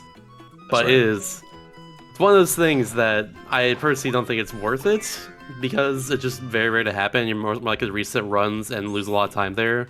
But, you know, you do what you gotta do at the end of the day. that's right. And speaking of things we got to do, Respect saving frames, you know? exactly, yeah. Yeah, and if you, as someone who like really likes speedrun tricks and stuff like that, I can respect that because when you do finally get that one thing to kind of line up just right, it is very satisfying. Absolutely. And why not have fun with it, right? So. Yeah. But speaking of things that we have to do, this might seem like it's kind of arbitrary and out of the way, but we actually can't progress the game without coming into this upgrade shop to be shown that like all of your copy abilities can be upgraded in some way. We get one for free, and so our choices are Fire or Cutter, and I'm sorry, Cutter, but you're just absolutely useless for the speedrun, including all Waddle Dees. Like, even when you have to use Cutter in all Waddle Dees, there's usually a workaround with some other copy ability. It's really sad for Cutter, but the economy's bad for Cutter. Fire is king. We've obviously been using Fire a lot already for our movement, so why not give it an attack buff as well? Sorry, Cutter fans. Not in this run. So what is Maybe the in the next Yeah. Kirby game. What does the upgrade Stonks do for are you? up for Fire. Like, what does upgrading it give you in that situation? Added power, primarily. Yeah, that's about it. It also has like a better like lasting effect. Like, it'll do more damage over time as well too. That's really like about it. Also, speaking of cool things, we're gonna do a little skip right here. This is called I get Bonker Skip. It saves like about, I want to say 20, 15 seconds or so. You just kind of go, you can't just jump in that tree there, go and just like go out of bounds from there just by floating downwards and going directly over an invisible wall. Saves a good amount of time. That's very nice. Now, just a quick Waddle Dee right there. It's actually the only one we're going to get in this level. Nice quick load as well. We take those. Yeah, I think that's the first time I've gotten the quick load because around the time that I stopped grinding as hard as I did for this game, it was like that was when we were discovering that like having the text boxes open made the loads longer. So I didn't know to like shoot it that way, but here we are. Yeah, I try my best to like kind of just like hit the thing I need to, and then just like from as far away as possible, and then just get straight into the load zone. Usually works pretty well. Yeah. And then this level's pretty short, nothing to really write home about. We're just kind of sprinting right to the end. With any percent, especially in the earlier worlds where we don't need nearly as many Waddle Dees, you're going to see a lot of that, where like the levels look quite large and encompassing, and it feels like there's a lot to do, but because a lot of that stuff is really slow, we just like beeline it for the Warp Star and just get the heck out of there. That's how it is for 80%. It's not always like the most fun character in the world sometimes, because you just kind of do the bare minimum to beat the game, but it's usually pretty satisfying once you actually do get a good run. That's right. And That's how it'd be. It's really fun to move in this game. I don't know if you agree, Shasta, but this just Agreed. Kirby made his debut into 3D space in this game, and I think it was like a very, very well executed way to do it. So, Absolutely. Technically, Air Ride and also Blast for like two like Kirby games that were in 3 before us, but this is the first main series one with this Right. sort of like gameplay style, and I think they did just an absolute banger job of that. They did a good job of keeping like They kind of killed it. they did a good job of keeping like the feel of Kirby, because a lot of games struggle to keep like that same gameplay style through moving into 3D, but it still feels like a Kirby game, you know. exactly. Yeah, absolutely. Also, one of the things that we need to do in this level is greet the seabirds. I'm pretty sure I threw fire at all of them. That's not a recommended way to say hello to birds. I will be very angry with you if that's how you do it in real life. Sure about But- that? Yes. Don't be mean to Aw, heck. birds. As a resident bird, I do not approve of blowing fire at them. I'll keep that in mind. Oh, I didn't make the cycle. That's okay. That's a hard one to make. It is. I'm just going to wait. Wait again. Oh, very good, very good. You're getting some bird fines in chat after that, Danger. Yeah. Some roast chickens. Yeah.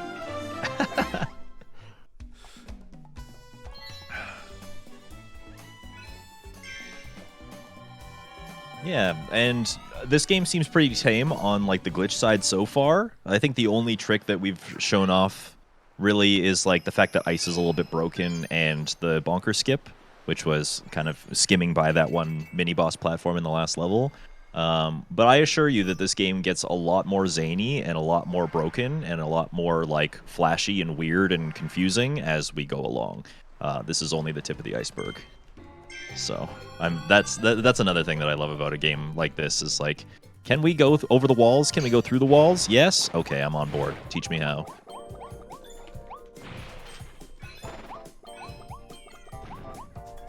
Trim also has a lot of very tight cycles to make as well too, with these Gordos and these Shotos as well.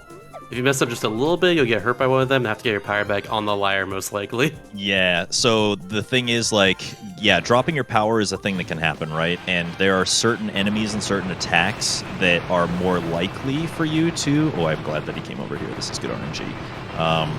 There are certain attacks that are like 100% chance of you dropping your power up or, you know, like losing it. There's a lot of attacks that are like a certain chance, like a certain percentage, but not always. And then there are some attacks that will never.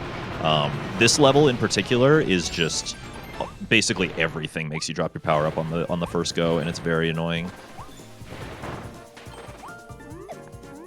I'm used to seeing this. I'm not used to seeing this level now with like not tornado. Now that I've learned the tornado strats for this, it's like slightly disorienting for me. It's more of like a newer thing, just overall like newer-ish thing, I guess. Using tornado here, for me it is. Something for me to kind of point out, I guess, to the audience watching is that this is a pretty new game. I think it's only been out for what, 3 months or so. Yeah. And so speedrun strats are rapidly developing. You know, we were a month ago even on the fence about whether like an any percent world record time of like sub 1 minute or 1 minute, holy crap, 1 hour and 40 minutes was possible. And within the last week, it finally got done.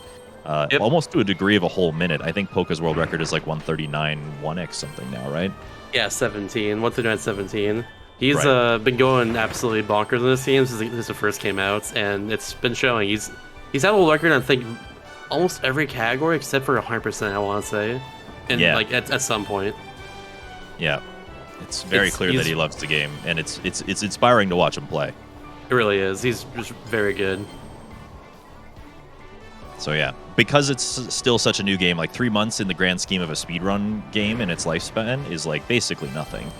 So new strategies are always being developed. Things are always being tested against each other to see like what's faster, what's more comfortable, what's more consistent, all those kinds of things. So this isn't a game that I've been like very consciously grinding quite as much as say like Shasta or Polka has been. So strategies will kind of differ depending on who you watch and who's comfortable with what and stuff like that. But also you can get pretty comparable times using different strategies for that reason. Like, you know, if one person says they're fire gang, one person says they're tornado gang, they could still end up with pretty similar times just because, you know, maybe one person is more comfortable with fire than the person who likes tornado, or vice versa.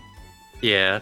So funnily enough, worth pointing out too is that like no copy boost blocker currently is a 156. It's like even still, if you want to just go that route, you're not even that much faster typically. That's true. Than like the current world record using everything optimal. Yeah, that's really fast for no copy abilities. I figured it'd be longer. Yeah, so the thing is with this game is that they really buffed just like spinning your star out enemies. Like it does a lot of damage in this game, so like doing that is very powerful in a lot of fights. So like all you have to worry about now is just like doing everything correctly usually on boss fights for no copy abilities. Like it's actually like a little more comparable to 8%, just because of that. It's really cool.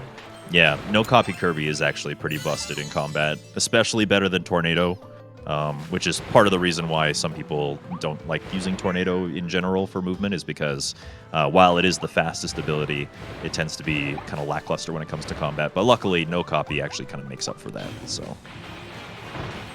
That being said, the fire is very not lackluster for combat. It is actually really good, and in particular for this arena right here, we're using it to destroy all the enemies here. And the reason for that is because if we fall in the water, we actually, or if we don't fall in the water, we get a WLD, which looks like it's going perfectly. Very nice, good stuff. That was a good fight.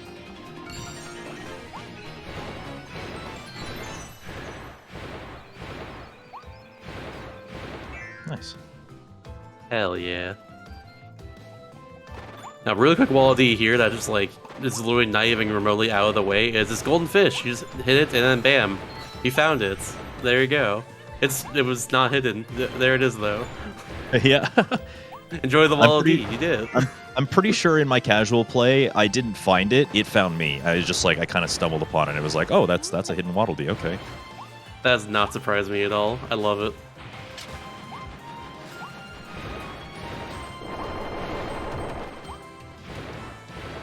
Now, this like fire dash ability that I'm using, it typically only works if Kirby, I want that fish. It only works if Kirby's in the air. So my fastest movement choice in the water is to like press the jump button and the fire dash button at the same time, and that lets me basically do a fire dash from the ground. So that's what you're seeing me do like here, for example. That just carries the speed of the wire flowing forward at the same time. It's really cool. Yeah. Somebody in the chat is asking if I run anything at GDQ this upcoming week, or if I'm going to be running this game. The answer is no. Shasta's actually going to be running this game at GDQ. I will be. So it's just going to. Might want to look a little different from this as well too. So yes, there's that. Right. Yeah, because like I said, we got some new strats that can be really cool to show off, especially. You've been implementing some of the newer stuff, so you'll get to see some tornado strats. A little bit of a different flavor on the game. You might see drill strats too if I actually like learn that properly. It's really hard, but I want to learn that properly before the events. Okay. I'm about it. I believe in you. There's two bosses where you use like the drill technique on the ground and just kind of draw a circle around them and do massive amount of damage because they're inside that like circle area. It's really, really hard and precise, but it's really cool. And like just annihilates the bosses use it on. Yeah. Speaking of annihilating bosses, we have fire and we're about to fight a tree, so I think everybody knows how this is going to go down. Yeah. I love that we're not on Planet Popstar anymore and we still have to fight a tree. It's a tradition in Kirby games and it's being upheld.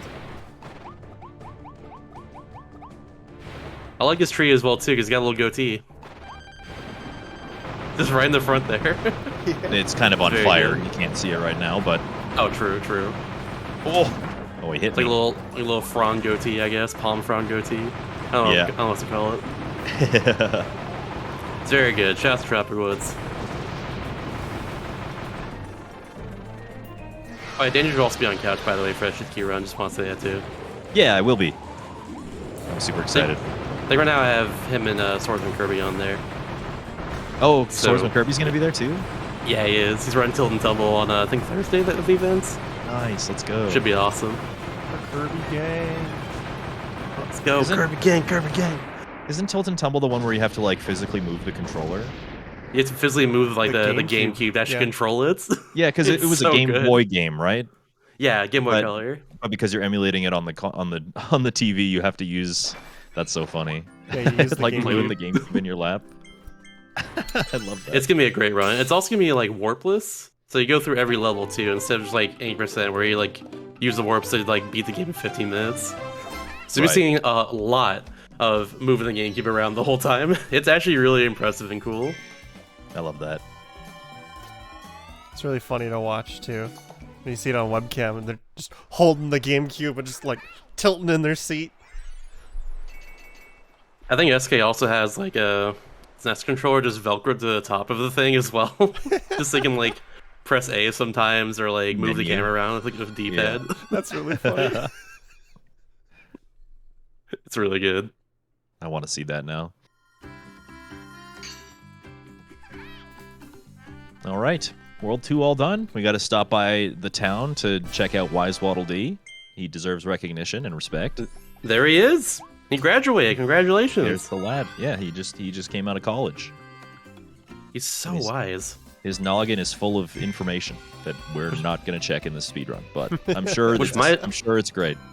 Wish my cerebellum was that big. Jeez. A cranium the size of the sun. Also, right, easy wall D right there. We just go on top of that little rocket and just jump off, and that's all we need to do. And you get a nice view of the of everything that's going on in here. Also, this is my favorite world right here. I love World 3 so much.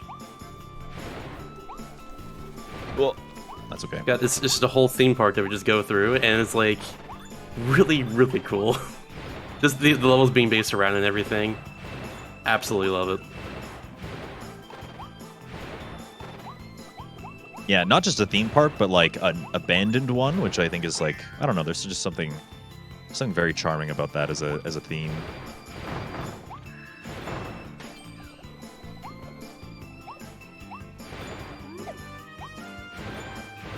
It's also very tricky to do, especially with fire, honestly.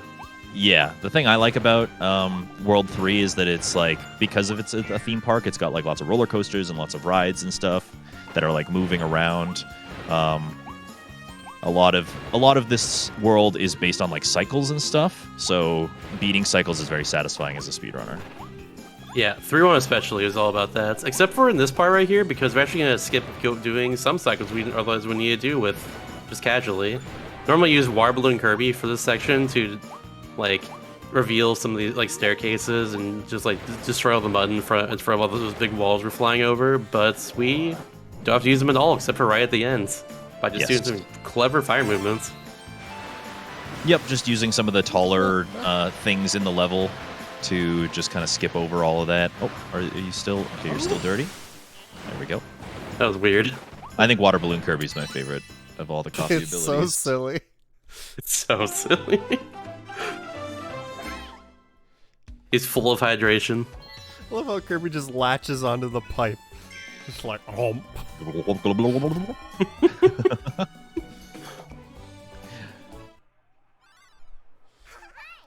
All right. This upcoming level is like the derby part of the theme park. Anybody who's a fan of my stream, we typically do like little guessing games for race levels like this, so we'll do it for GDQ as well. Why not? There are 2 races, and they have like a specific finish time. If you can guess it to the 100th of a second, I'll go ahead and gift you a sub in the GDQ channel. How about that? Do 17.32. Okay. Ray? 17.69. It's a tradition. Nice. Let's see how we do. I believe in you. And if there are any moderators present in the GDQ chat, maybe you can keep an eye out and see if we have any winners. I can get it for you. So yeah, easy little track there. Avoid the mud because the mud slows Oh you damn, down. you killed it. Let's go. Yeah, it kind of went fast. 16.886. Oh, Blue Skies was close. No kidding. It was not to the 100th of a second, but it was like 0.2. It was 0.02 off. That was very close. Very, very close. Oh, excuse me, sir. Oh, that's not good. That's never happened before. Whoa, it put me on It's there. like a thing. Okay. Whoa. I feel like I don't actually intentionally try to do that, but it happens every time I'm on the show. So I think I'm being infected by GDQ. It's happening.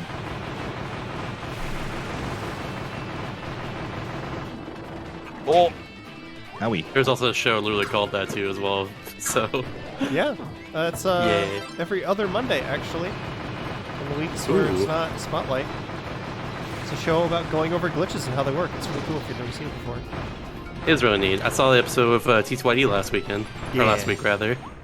Pretty cool.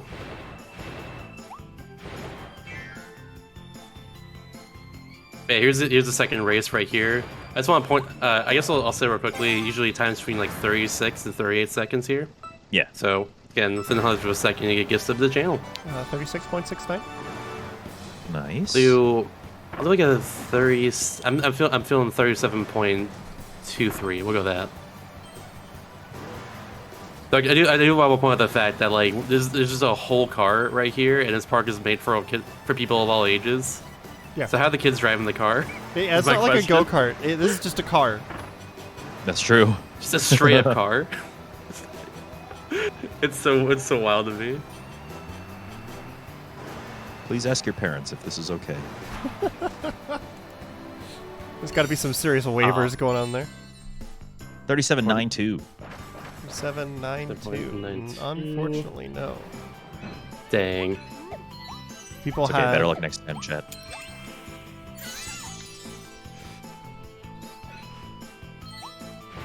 I think everyone guessed high the first time, then everyone guessed low the second time. Yeah. It's all good. It happens. That is how it goes sometimes. Yeah.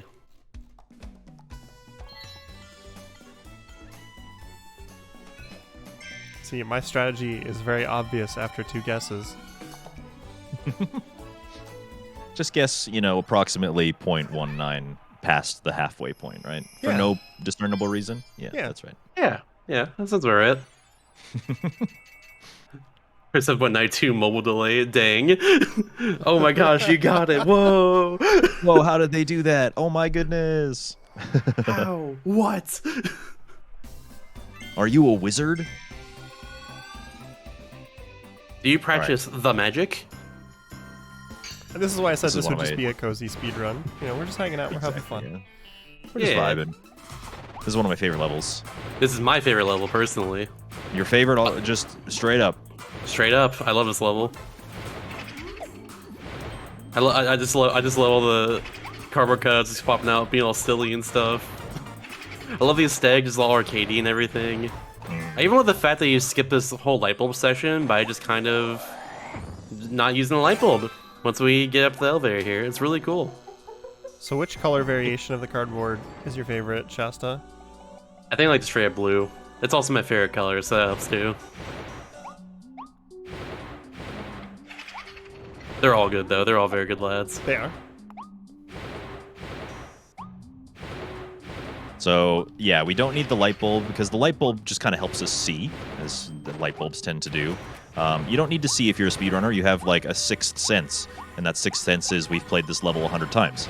So we know where we're going. The only thing that we have to avoid is invisible walls. We can't just go straight beeline across because the game is too smart for that. But it also is not quite smart enough for me to know where I need to be going. So Like, I have like more laser tag aesthetic. That is true. More Yeah, laser tag, like arcadey. it definitely reminds me of laser tag. Do they still have those kinds of like laser tag arcades? Is that still a thing that you can go to? There's a couple. I know. They're less Yeah, I common, know- but they're around. Yeah, absolutely. There's one I know of that's like closer to me at least. It also has mini golf as well too, which is awesome. That's a pretty common like combo. I've seen a couple that have turned And arcade, their of course. laser tag into escape rooms because those are just really popular now. Yeah, that makes sense. Not a bad idea either. Just whatever is the kind of culturally popular group activity at the time. All right, don't miss it. Don't miss it. Yeah, we Nice. We good. We good. You're supposed to have the vending machine mouth there, and that obviously makes collecting that one much easier, but getting vending machine mouth is kind of slow, so... We like going fast. In fact, Indeed, wild, indeed, right? indeed. Fast in speed running? Oh, so Say it what? isn't so. Say it isn't so. Just get your thumbnail face out right now. Yeah. My generic pog face, just... That was very good. I just Thank made you. the face. I've had practice. Same. And my hands, my temples, and everything. Oh, you went for the hands on the head Oh, version man. too? Nice. That's an advanced strat. It's very risky, but you gotta do it sometimes. That's right. That's what I say. That's what I say in speedruns. That's exactly it. But bam, full circle. Speaking of full circle, the first level was like roller coasters and cycles and stuff during the day. This level is roller coasters and cycles and stuff during the night.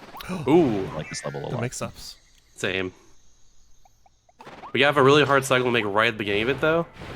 So I'll give you a little fun fact that I learned recently is that the first cycle of all these like different train cars right here only happens once you hit that switch. But however, the rest of the cycles happen as soon as you enter the room itself, Right.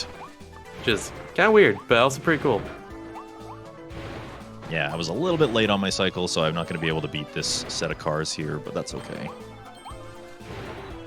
Now, I get one Waddle Dee saved for not touching the mud in this area, but that's not going to be too much of a problem for me because I'm actually going to be going over here, and we're going to finally experience Tornado. Let's go, Tornado. We spin to win, literally. That's right. We can kind of just skip this entire area. Yeah, with Tornado, we actually, once we use it, we're able to just not lose any height whatsoever. Yeah, it's So- just a straight horizontal line across. Yeah. Oh no! You got the glitch or the weird thing there. Oh, you still made it up. All right, good. Yeah, I still. Oh wait, jump in the light post. Jump in the light post. There we go. No! But did I it think spit it out? just- I think it spit it out. Dang. All right. That's okay. Uh, That's never happened figure it before. out. That was very strange. I'll just grab fire. I'll just grab fire at the end of this level and then take the time penalty. Yeah, there is one at this level. I think. Yeah, there is. Run for the ladder. Yeah. Okay. Good call on that one. Just for a little bit of speed for now. Very unfortunate, but it's all good. You could go after the boss back to the Blacksmith's Quality and just get Tornado there real quick. Yeah, that's what I was gonna do. Yeah, it's good call then. Very, very busted for World 4, so I definitely want to grab Tornado while I'm in town. At the very least, it's a good thing that you got the Elflin poster there before that all happened. Yes. Because like otherwise you have to get another Wallaby right here, right at the end. This one is a lot slower. Also, someone in chat asked what the Warp Rift things that are opening up are. They're called treasure roads. They're extra levels that unlock if you get either a lot of Wallabies or get the blueprints in some levels to upgrade your power, and then those unlock when you just like get the upgrade itself from the Blacksmith Wallaby shop. And those levels are very fun. They actually fit into speedrunning really well. Like they really churn my speedrunning instinct quite a lot. The problem is that they unfortunately serve no purpose to the main story of the game at all. They are like completely secondary. The rewards that you get for them are these like little treasure rocks, and the treasure rocks can be used to upgrade your abilities back in the ability shop, but they are too far out of the way to be of any use to us. So we don't end up doing any of the treasure roads in most speedrun categories, unfortunately. Being said though, someone who has actually run a category called All Treasure Roads using a New Game Plus file, it's actually really fun. They, like I say, let themselves well very well. They let themselves well to speedrunning. Words are hard, so like, yeah, just putting them all together makes it just a really fun run because they're all also have in-game time, which is very easy to like improve. Like you have good visual indicator of like if you're saving time or not over like your previous PB. It's really cool. We got things that are really cool. Clawline. Well, actually, she's not really cool right now. She's getting lit on fire, but yeah. Good segue. I like that. Thank you. I do my best.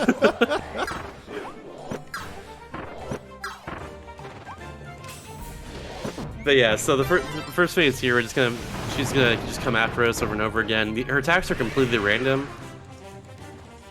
If we had Tornado here, we do actually have powerless strats for Clawline. But in this case, we don't. I'd still say do power strats for the second phase, because it should be faster than using fire here. Yeah. So this is actually one of those moments where I'm glad I have no copy or like auto swallow off, because those swords actually give you sword ability. Oh, hello. If you can believe that. So if we were to swallow those swords and have auto swallow on, then we would just get sword ability. But instead, we can spit them all out at her. And if you, I think 4 is the max.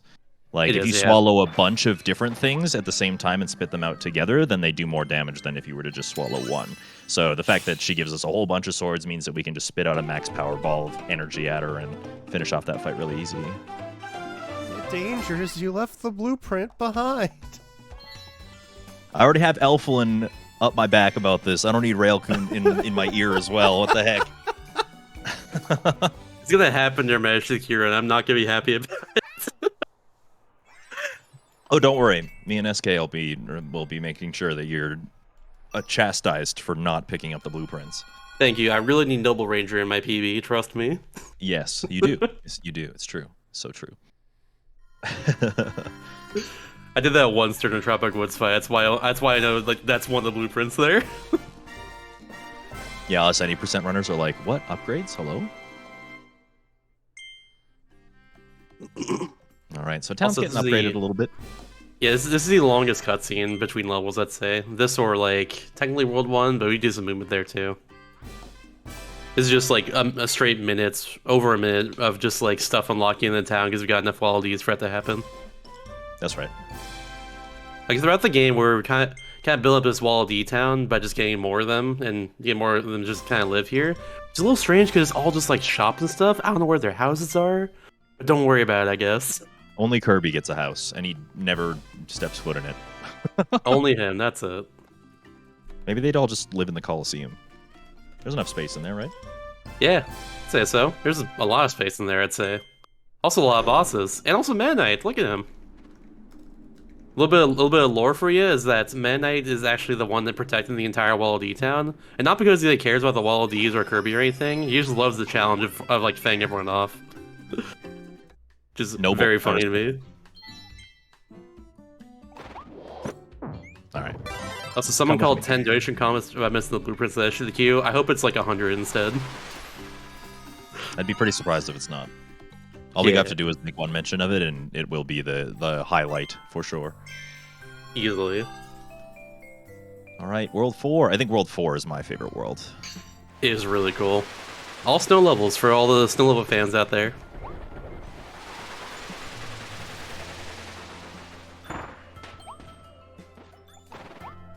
Tornado especially, there's just like, we're gonna be doing just a lot of movements across gaps that we otherwise wouldn't be able to make with like fire. So normally fire, you have to do 2 like fireballs and then kind of a third one, and then like a little float and then a third one, in order to not lose like too much height over right. just like in general. It gives you about the amount of distance that tornado would cover just by pressing B and holding forward. So it's a lot better just to use tornado if we're going like long distances like this. Just gonna hop off this little sign right here. This sign is very thin. There we go. There we go. Probably have to do the cycle differently here, but we'll see. Might be able to barely make it if you just go and slide to the right real quick. Can you get this? Nice, barely. Let's go. I'll take that. The It's not song bad. slaps though. Oh, Right? it's so good. I love this song. So this is where we would use stair mouth. In fact, when we first started doing any percent runs, we did have to. We thought that we had to, especially because we were using fire. But you can kind of just use tornado and cross these gaps and get to the ladders. So no stair mouth for us in the speed run.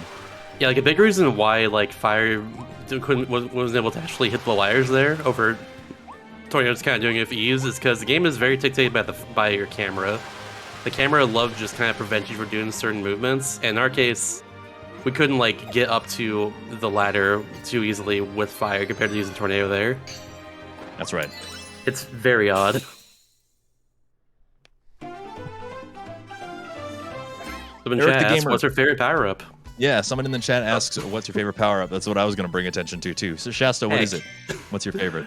I think casually is probably Space Ranger. I really like Space Ranger a lot. In the speedrun, I would probably... I'd say Crash just because of the way we use it sometimes in the run. It's pretty unique, But yeah.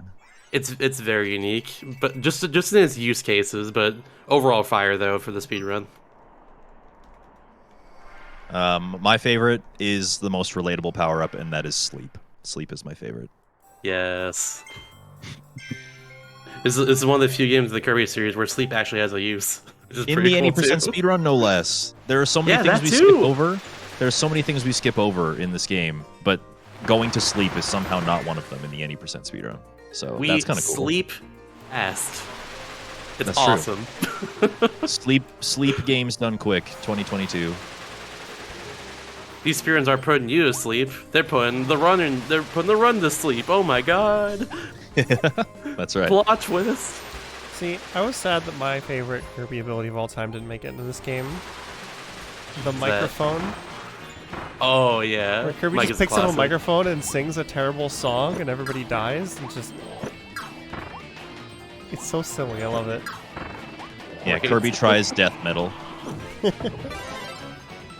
All right, so I just swallowed that hammer enemy, and like auto swallow is off. So I actually swallowed that on purpose, and then I spat it back out again, and I'm just gonna keep going. Don't worry, that'll make sense later. Yeah. We'll explain a little bit closer to time, but just know that's something that we did on purpose, and it's deliberate, and it saves time for later. Correct. Yeah, we're actually beginning to approach the part of the game that I was telling you about. That like, okay, this is where we're gonna start seeing some tricks. This is where we're gonna start seeing the game get broken a little bit. I'm super excited about that. Hammer, Absolutely. Hammer helps in that regard. Hammer for good. sure. Hammer very good. Basically, I wanna- I swallowed Hammer so that I could have it in my move pool, like basically my learned copy abilities, which we'll pull from later on. But Get up there, Kirby. What are you doing? What are you doing? Someone brought up another power in the game that in Kirby that I like a lot, which is jets. Jet is my overall favorite power in any Kirby game. It's just really, really fun to use. Yeah, Jet's really Love cool. Jet. Yeah. I'm saying this as someone who has, the fastest time in Kirby Superstar Ultra, but yeah, Jet's really cool. That wasn't even a subtle flex. You just no, I'm flexing. I'm just saying it straight up. It's really fun to use. I don't even care. I'm doing that. I'm down. I love that level. I feel like it kind of gets glossed over, and it doesn't even really look like I did anything special because we kind of just did it. But that whole part with the shipping crates that comes in and out like that, you're supposed to use like cone mouth, and you're supposed to reveal all these like water gushes out of the pipes and stuff to like traverse that level, and it's very vertical and stuff like that. But by using the tornado in a kind of a clever way, we can get 2 Waddle Dees up on the top of the shipping crates for free. So. But yeah, Tornado tears through World 4. Like, there are so many levels that Tornado is just so valuable for, and this is another one of them, actually. Yeah, like in the last level, we had the shipping crates there, but also right here, we have Tornado just going across this big gap, which otherwise would go like to the right and back around, just normally otherwise. Yep. I don't think even like fire can go across that gap properly either. Like that's pretty unique there. The hard part now is that getting into the cave here is very difficult with Tornado, but you kind of just absolutely nailed it there. That was very good. Thank you.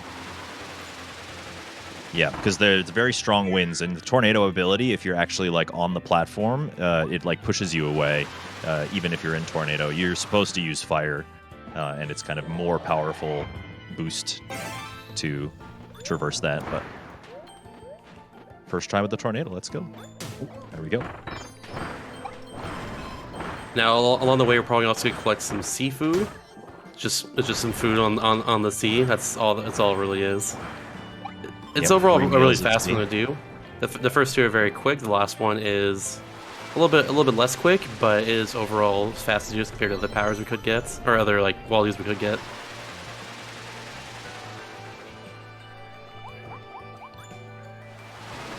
There we go.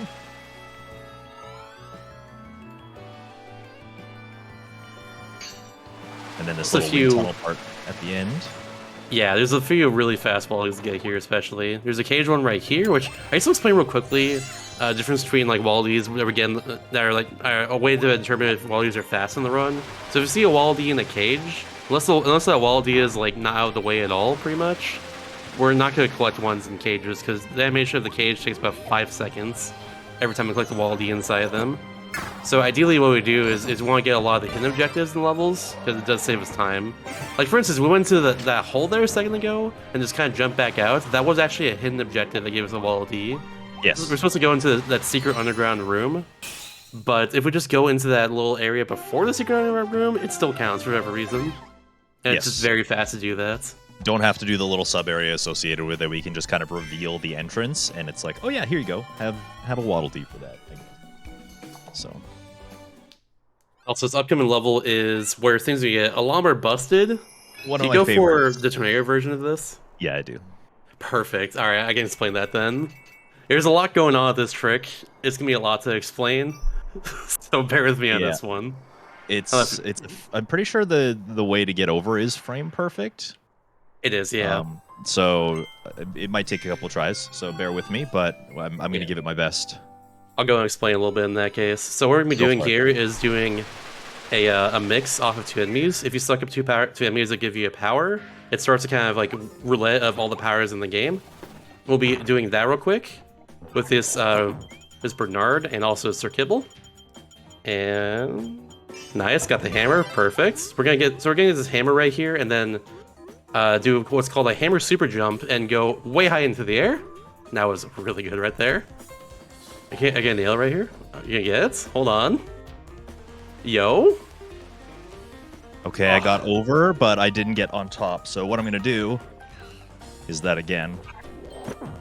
Yeah. Let's put Tornado a little bit closer though, just in case. Yeah. Actually, that's probably fine what you're doing right there.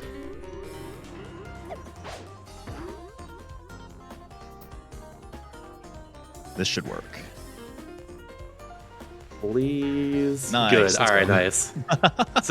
so yeah, a lot going on right there. We do a mixed gate hammer essentially, and then mechanic of the game for whatever reason is that if you suck up a power, or if you lose a power in midair, or rather, if you're in midair and like you want to get a power back, if you just kind of suck up from any height above the power, it just kind of goes towards you anyways. So we kind of just abuse that to do an HSJ, a hammer super jump, to go really high into the air and then get tornado and use that to go across the rest of the level. Which, by the way, the part of the level that Danger just went on a second ago is the Easter egg hard mode version of that level, which is with all the bosses that are despawned, because normally there's 2 of each boss there. This level's kind of a boss rush level. So we just kind of use that to get to the very end. Also, never explained HSJs. So a hammer super jump is... yeah, there's a lot to explain, bear with me. There's a lot to unpack in that level. Yeah. Hammer super jump is where you float until Kirby gets really tired, and then you press and hold B when he starts losing heights. And if you press A at the correct time, you get flung really, really high into the air. And it's so cool, and that's my favorite trick in the game. I love it. We can use it a few times in the rest of the run, but that's the first time you use it, about an hour in, like right here. Yep. It's so awesome. So yeah, a lot to explain, a lot of mechanics of the game, a lot of glitches coming all together for that one trick that saves us 2 minutes in the run. It's so cool. It skips that whole level, and I've always really liked Battle of Blizzard Bridge, even when we did have to do the bosses, because there was something satisfying about like learning the fast strats for all the mini bosses and stuff, right? But using the tornado tornado plus hammer version of that trick, using the kind of glitched verticality in combination with the hammer space jump means that you essentially put yourself in a position where you can skip all of the bosses completely. Also, Battle of Blizzard Bridge, look at the music for that on YouTube. It's legitimately like a 6-minute piano, like organ loop, and it's awesome. Yeah, they did not mess around. Too. Yeah, but it's a complete like jazz, it's freestyle, and they just go for it, and I love that. It's so good. You must acquire a taste for freeform jazz. Oh, okay, died in here. There we go. So we're actually fighting Dee now, and yeah, Dee's got a nice, cool design in this game compared to previous iterations of him. Reminds me a lot of his Kirby 64 design, where it's kind of like a blob with just a beak and eyes and stuff. It's really cool. I like it a lot. Not mention the drip. Oh my gosh. Got a big robe there. It's awesome. Yeah, hit me with your pillar. Go for it. Nope, just kidding. See ya. Also makes a funny face there if you use fire at the end of the fight. I love that so much. The freeze frame's too good. But yeah, so... Oh, dude, Elflin, come on. I was about to explain something. Why are you interrupting? Always getting in the way, Elflin, man. We don't care about the blueprint. Come on. I swear, you'd just be better off kidnapped or something, Elflin. Like, we can't handle you right now. You're just too annoying. You're getting on my nerves. Wait, no, stop. During your run at SCQ, we need to get No, I didn't mean it. Okay, no! well, I guess we get what we wish for, so. Welp. I feel bad now. Nah, I feel bad too. Anyway. Yeah. Now I need to That's make the sure part that I of the send in game. a donation of, whoa, hang on there, you almost left behind a blueprint during Shasta's run. I really hope you do. To go a little bit of the plot there, Dee's actually kind of mind control at the moments. So he kind of is just told to kill Elflin, and that's what he does. He's not really the main villain of the game. He's just kind of like under the control of the main villain of the game, who we'll see way later. Yeah, it's a But nice for now, we have my favorite name. Yeah.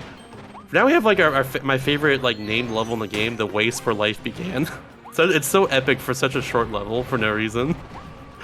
And for a Kirby game. I feel like Kirby does a pretty good job of like being really cute and fun, and you know, the energy is like high and the colors are bright, and then it'll just kind of throw like an Eldritch Horror at you, and you're like, okay, wasn't expecting that. Hello. Things go from 0 to 100 very quick in the late game of Kirby. It's awesome. Also, just the background storytelling that exists in this game is just like, oh, okay. Yeah, straight up. You don't expect, like, you know, colorful, easy kind of games for kids to be so involved and so dark, but sometimes they are. Absolutely. And honestly, that's kind of the thing that makes me drawn to video games in general like this. I just love, like, the sort of, like, visual storytelling and, like, lore in the background. It's just interesting to me. Out of the way, Snacker. Good. All right, cool. The enemy has a giant grab box when it tries to lunge at you. It's ridiculous. Try to avoid those at all costs because they can get very annoying.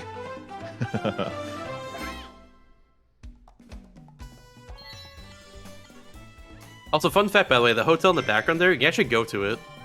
And, like, it's a whole level.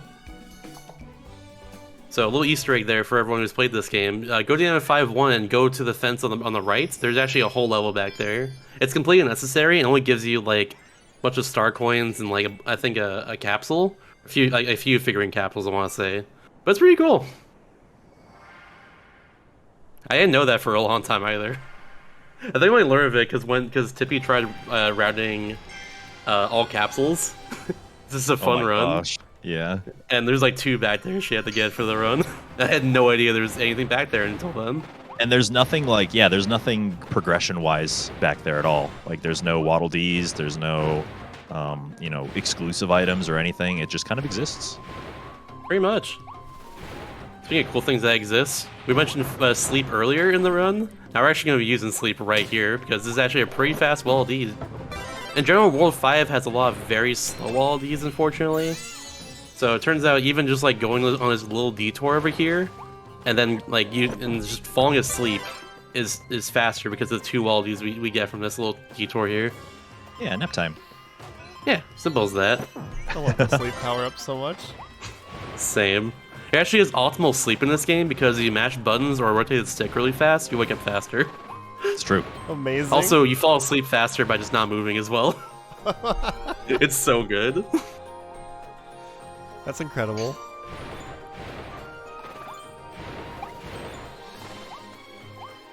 Level 5 is a very satisfying... Oh, I did one too many fireballs. Level 5 is just a very satisfying world to move in, but also very frustrating at the same time. Like, I feel there are a lot of enemies that make me want to throw my controller across the room, but if you get by them, then you feel kind of vindicated, you know? Yeah, the Totegas in this level especially, the big, like, tall, thorny lads, they're one of my least favorite enemies in the entire game. Yep, they're very invasive. You can't just, like, barrel through them like a lot of normal enemies. So, yeah, they get in your way, and they're not very fun. Okay. Ooh, we're good. Okay. Also, shout out to these enemies right here, the big poisonous frogs. They're called poison crocums. It's just a very good name. I just want to point it out real quick. You know what these enemies remind me of? What? A certain boss from Conqueror's Bad Fur Day. Oh no, I know which one you're talking about. They do resemble them quite a lot, don't they? Maybe just a different color. Especially with the eyes up on I'd top say like so. that. Yeah, exactly. And also, fun enough, we're destroying number 2 of them right now. Hello? I would like to spray. Sorry. That might have been a little stretch. No, I appreciate the effort. Thank you. That's how we get a Wall D, and funnily enough, doing that also gives us another Wall D right behind the last Poison Crocum. So overall, that's like 40 seconds of like detour for those 2 Wall Ds, but given how many slow Wall Ds there are in World 5, that's actually worth it. We've tried to rat that out. It's impossible. I'm not sure why killing that second one gives you milk and corn as a reward, but I'm kind of about it. I forgot about that. Milk and corn. Gives you some cream corn for no reason.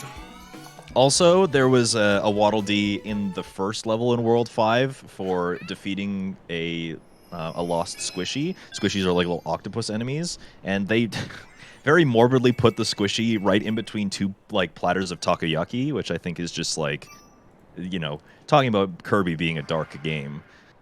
It's perfect. So you mentioned being a dark game, but then we're gonna go on this level here and just get a bunch of ice cream. True. Yeah. Shasta, is it time for the question? I'd say it is. So Okay, yeah, go for it. so the wall DB in this level is getting 3 types of ice cream. So whenever you get here, I like to kind of ask, what's your favorite type of ice cream? Yeah, hit me with Personally, your a favorite. big fan of chocolate chip cookie dough. That's my favorite. Such a good choice. What about you, Ray? Are we talking generic flavors or like specialty flavors too? Oh, Just go overall. wild. Go wild with it if you want. There's a Ben & Jerry's flavor called the Tonight Dough with Jimmy Fallon that is really, really good. I love it. Ooh. It's That's a like really good it's a one. chocolate chip cookie dough just with more extra tasty stuff in it. Yeah, I can mess I'm a around fan with of that then. What about you? What's your favorite? I say it every time, and people are like, "What is that?" I say tiger ice cream is my favorite, and that is What is like, that? yeah, there we go, there it is. Tiger ice cream is like orange ice cream, but it's got like black licorice swirls through it. Can I maybe not get frozen, please? I thought fire was good against ice. Anyway, yeah, orange ice cream with like black licorice swirls through it, and it sounds weird. Trust me, I know, but It's probably Oh, man, it's dependent good. on whether or not you're a black licorice enjoyer or not, because it's pretty polarizing. it's a pretty intense flavor, and I think that in order to enjoy black licorice better, it's nice to balance it. Yeah. And that's what the orange is for. Makes sense. So- Absolutely. Can you make that? Oh, never mind. You didn't get the cycle. You didn't even go for the cycle there. Let's go. Yeah, I just skipped around the corner. Yeah, just a little nice little skipperoo. It was nice of them to provide a platform for me there, but nah.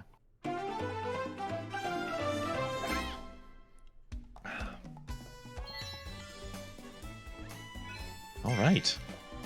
All really Five, answers in four. chats. Love it. I This saw game has someone a lot mention one called Dinosaur Crunch. What is that? Never heard that one before. But it sounds neat. There's some Also, we're talking strong Ben opinions Jerry's coming out flavors. in chat. If we're talking Ben Jerry's flavors, my favorite is Cookie Core. I love Cookie Core. That's just It's that's just a like good vanilla. one. It's just like chocolate chip ice cream with like just a core of cookie dough and like just right in the middle of it. And it's so good every time. I don't even care. It's literally just chocolate cookie dough, but you know, difference. But Yeah. I like it. I don't know.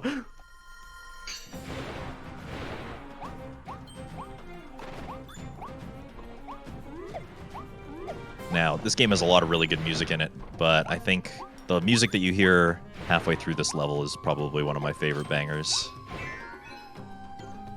Oh, Do you have great. any- It's too good. Chad, if you have any animated dance emotes in the chat, I'm going to need to see them. I will also need to see them. Thank you. Thank you, please. Thank you. It really I need helps to the stream ask your out. expertise on this one, Dangers. I'm listening. Someone says y'all need more maple in your lives. What's your opinion on maple ice cream? Ooh, I mean, maple is pretty good. Maple in general is maybe I'm a biased Canadian, but maple in general is usually a pretty good call for things. I mean, that's why I went to you for your expertise, as the current Canadian in the call. Yeah, I think I'm a little bit biased. I'm just gonna go, oh heck and rights there, bud. Pair it with a double at Tim Hortons.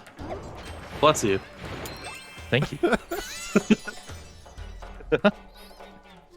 Everyone bring out dancing modes early, by the way. Now you get to hear the actual really good music. Let's freaking go. Yeah, here it is. Only level where this music is heard, by the way. Yep. It's kind of a fun thing whenever a game does this. There's only one random level like this that has like a really, really good song for no reason that does not deserve to go as hard as it does, but it does, and it's great. This is that level right here.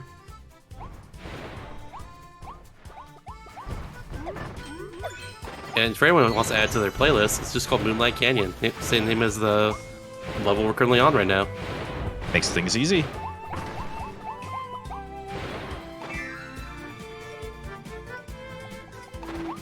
Let's get another mouthful Archmouth mode, section too. Yeah, the Archmouth is when I first saw this one, it was probably like the most jarring one to me. I was like, what on earth am I looking at? Yeah. Reminds me of like a flying squirrel, like a bat with its skin flaps. Yeah, right.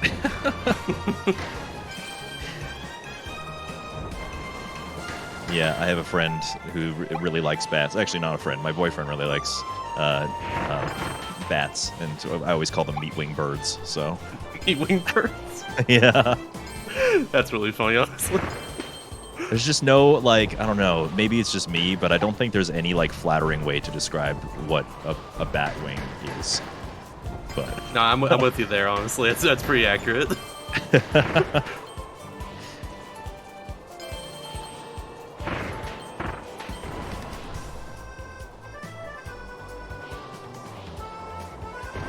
Yeah, during all those Archmouth sections, there's always one Wallaby you can get for free at the end if you know where you're going. So we just get the one right there, and it loses like 0 time.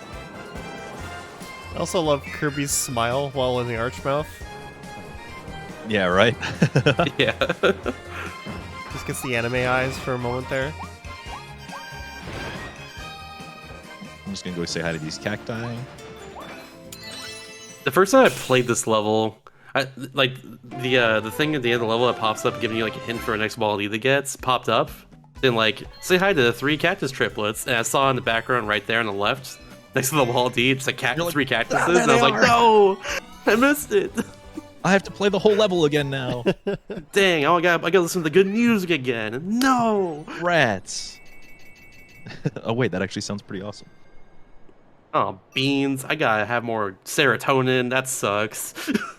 I get to have more fun. Shucks. Dang. Kitten says hello to everybody. Hi, Hi, kitten. Yeah. Yeah, we're gaming right now. Don't worry about it. It's all good. I swear, like, the last 3 times that Dangers was on my show, we had a kitten cam ready, just in case Kitten came to say hi, and she just stayed away. So, of course, there's no kitten cam this time, and then she comes to say hi. Yeah, she's not sitting in her chair, though, so you probably wouldn't get to see her anyway, Oh, but okay. maybe she'll jump on the desk or something. All right. Boss of World 5. We're going to be fighting Silly Dillo.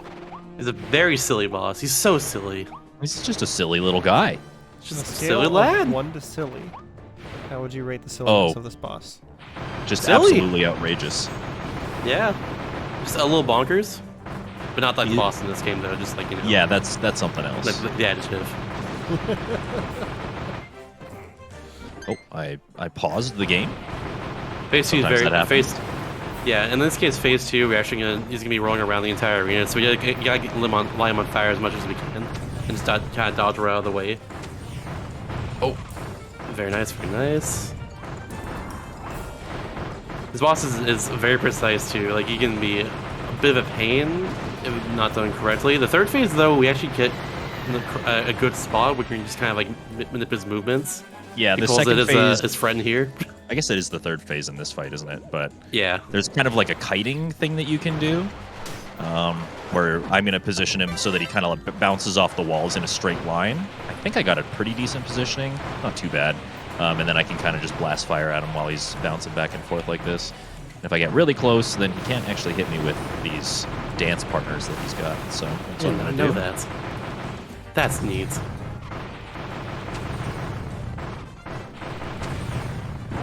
And then kind of kite him into the corner like this so that I can just keep throwing fire and the fight is done just like that. What a silly boss. He's just a silly little guy. He's a silly little lad. Oh my gosh. Even his defeat animation is silly. He just draws so many silly drawings all over the place. Like, just so silly. Did you guys hear that? No? That's right. We didn't get bullied about the blueprint. Wow. Hey. Because there was no blueprints. I see you. Pretend the blueprint doesn't exist. It can't hurt you. True. Dangers. You almost missed the blueprint. We're gonna get you kidnapped too, Ray. Don't test our abilities. We have a cage. We do. It's true. Yeah. Same one Elflin got kidnapped in. that was the joke. I layup. All right. Anyways. It's always funny to me that like Elflin's kidnapped and like there's such urgency, but for some reason we need to come back to town to make sure that everybody knows there's a gotcha machine that just got installed before we Super continue important. to the final world. We Very. need figurines. Yes, everybody engage in gambling for children, please. Anyway, back to the adventure. I mean, for me, that was Super Mario 64 DS minigames. Yo, true. Yeah. Wasn't there Luigi's one all- where all- like you could like play cards with Luigi or something? Yeah, that was his whole thing. It was all Luigi minigames in Super Mario 64 DS. You just gotta gamble with them. It's great.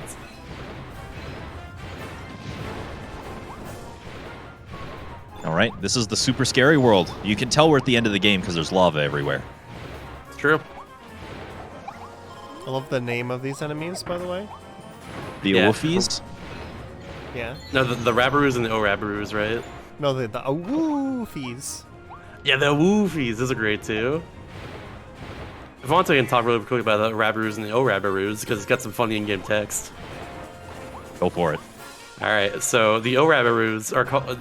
So if you want to know the difference between the O-Rabaroos and the Rabaroos, the Rabaroos are bigger because the O in the Rabaroo stands for, oh my gosh, look how high I can jump. That's actual text in the game, by the way. I'm not even kidding you. No, I fully believe you. That's hilarious. I love that. Good. It's my favorite like figurine text in the entire game.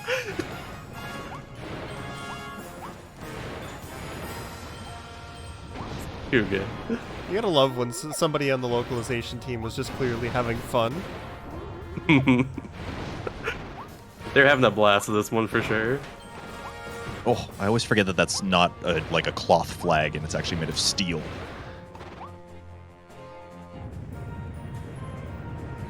Those are like some comets just crashing down. Yeah, Those are pretty it's big a little rocks. bit dramatic. I wouldn't worry about it. It's probably nothing. It's not world-ending or anything. No cataclysmic events, I'm sure. It'll be okay. It's fine. Okay. Upcoming is one of my favorite, maybe, levels in the game. When everything goes right. When it's not, then it's my least favorite. But we'll see how it goes. Especially with no practice. Let's Ooh, let's go. some blesses in the chat. Let's see how this goes. Give us some blesses, everybody. So what we're doing here in this next level is we're going to be doing a certain Wild D where we have to use Crash on the Mr. Frosty fights.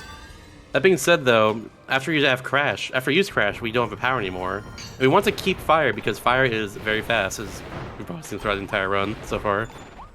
So ideally, what we're doing here is getting Crash and get rid of Fire in a very good spot, and then going up a big ladder, but right into the fights. If all goes correctly, we don't despawn Fire and get it back right at the end after we use Crash. It's very tricky. Definitely, I wouldn't say a run-ending trick.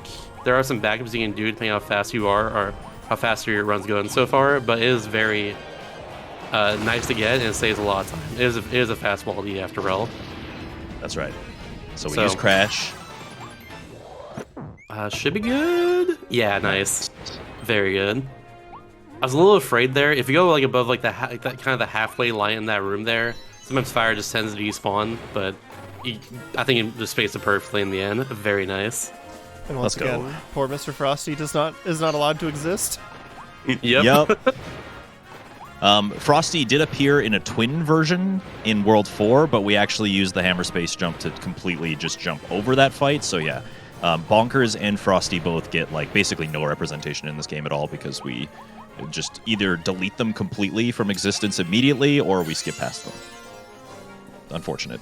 You hate to see it. It is what it is. You're pretty much only see Florina and Wild Edge. That's about it in terms of mini bosses.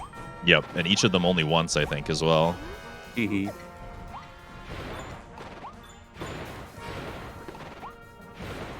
And we're kind of just zipping along.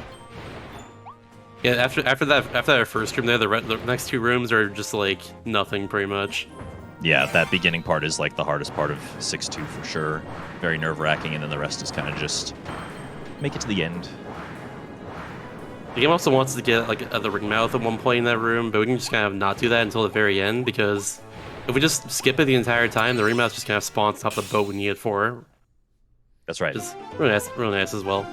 As far as the mouthfuls are concerned, if the game wants you to have it, it does a pretty good job of spawning it along the way to try and remind you hey, you're supposed to have this. Hey, by the way, you're supposed to have this. It does it with the light bulb as well in all the dark sections if you noticed. Yeah. We don't have time for that. We just skip right by it. We know where we're going. We don't need eyes. It's fine.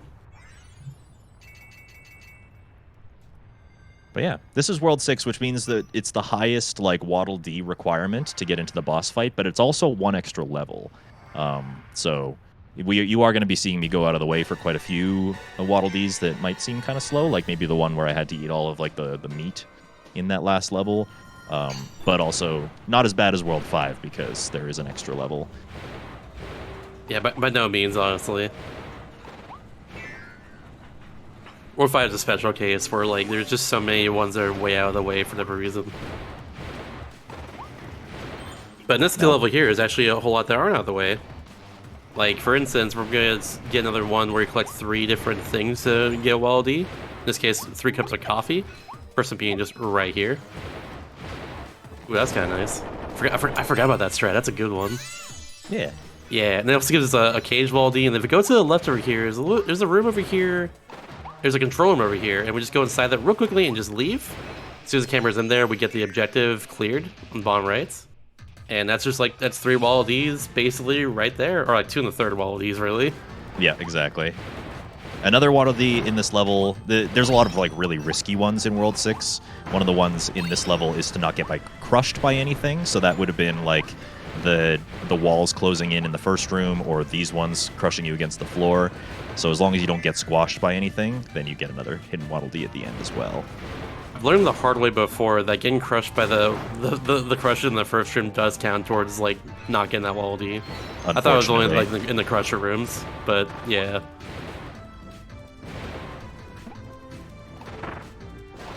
Oh, also, some mentioned in chat too. This level does have one of the 3 hell rooms in the game in it, which is pretty cool. If you go into the control room and then go back out to the very beginning of that room, you spawn the hell room stuff and then just lead you straight there. We're going for the cone strat, yo. I love it. I'm gonna get burned, but that's okay. Oh, what is happening? Hello? Need that? Thank you very much. Yeah. Please give me the cone. So a little interesting fact is that like the game really wants you to pick the right shapes there. So the screen will actually not scroll as fast if you just sit there and like not get any of the shapes. So it's actually faster for some reason to get the cone and get the hidden Waddle Dee behind it than to leave it and like go through the holes without it. It's just a huge invisible wall if you just skip the cone entirely. That's right. Just for whatever reason. I don't know why. And now we're going to do something that seems really slow. But don't worry, it has a purpose. Yep. So throughout the entire run, we're making sure to get a good amount of Waddle Dees on the boss fights, so that it actually unlocks the shop right after 6-3 here.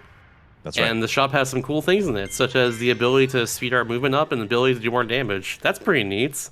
Yeah. Basically some performance-enhancing beverages for Kirby to enjoy.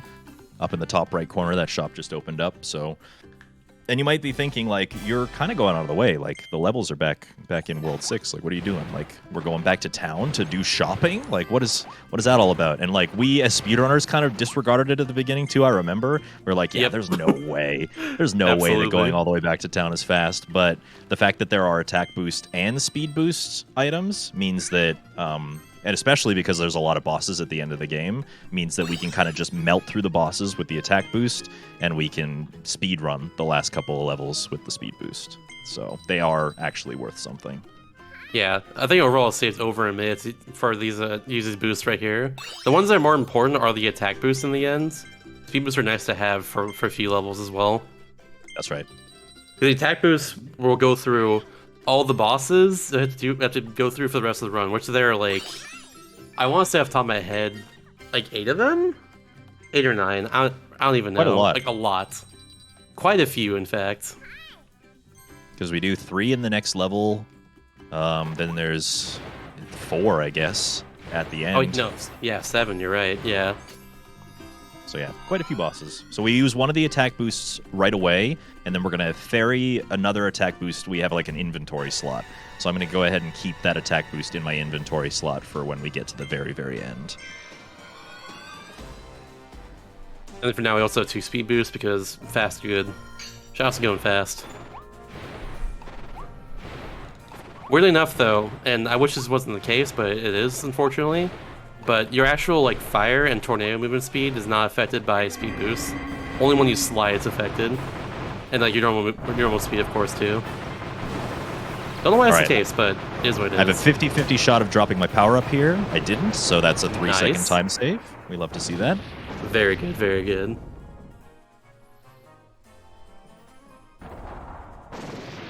So we fight a bunch of bosses we fought before, but in this case they are on a different like attack cycle, I want to say. And also they have less health. So Gorman was down just right there immediately. Maybe it's the same amount of health. We just had the attack boost we didn't notice before. Who knows? They have health. As bosses typically do, and that's pretty neat.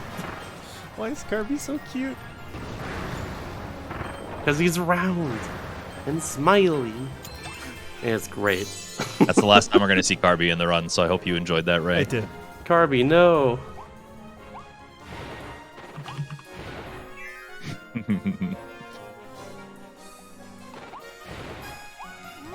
All right, so this level is kind of like a revisit of, except for Wispy Woods, because, you know, Wispy gets left out of things.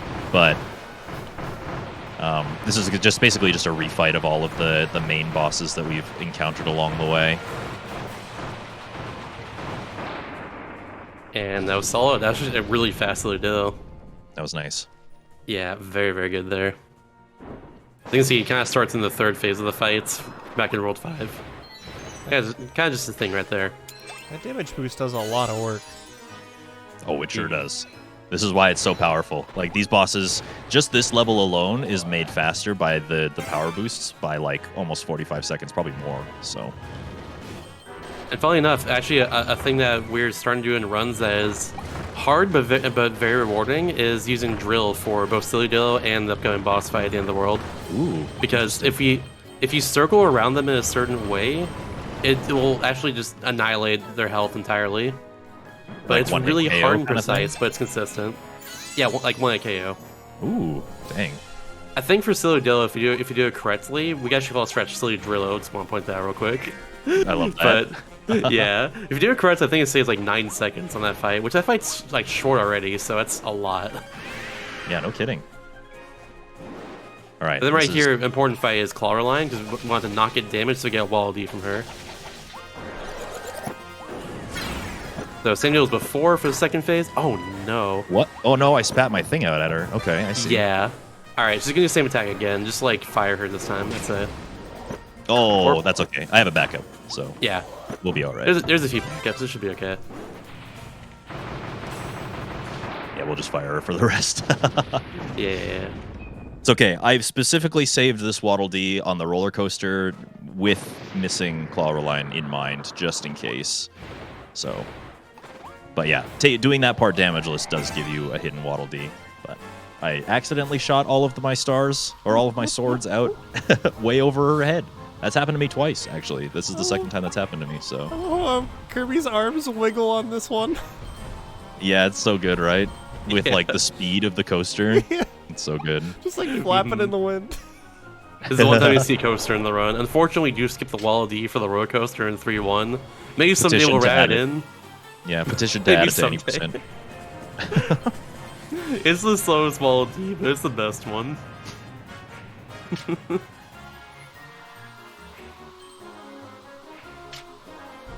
Also, which one do you get as a backup, by the way? This one, the Coaster D. Oh, you don't get this one normally? Nope. I like Okay, this one gotcha. specifically as a backup. Nice.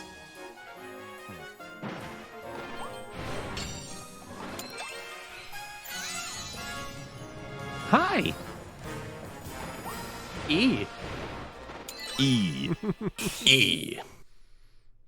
I don't know why Kirby says E after he gets the Wall Ds, but it will always amuse me.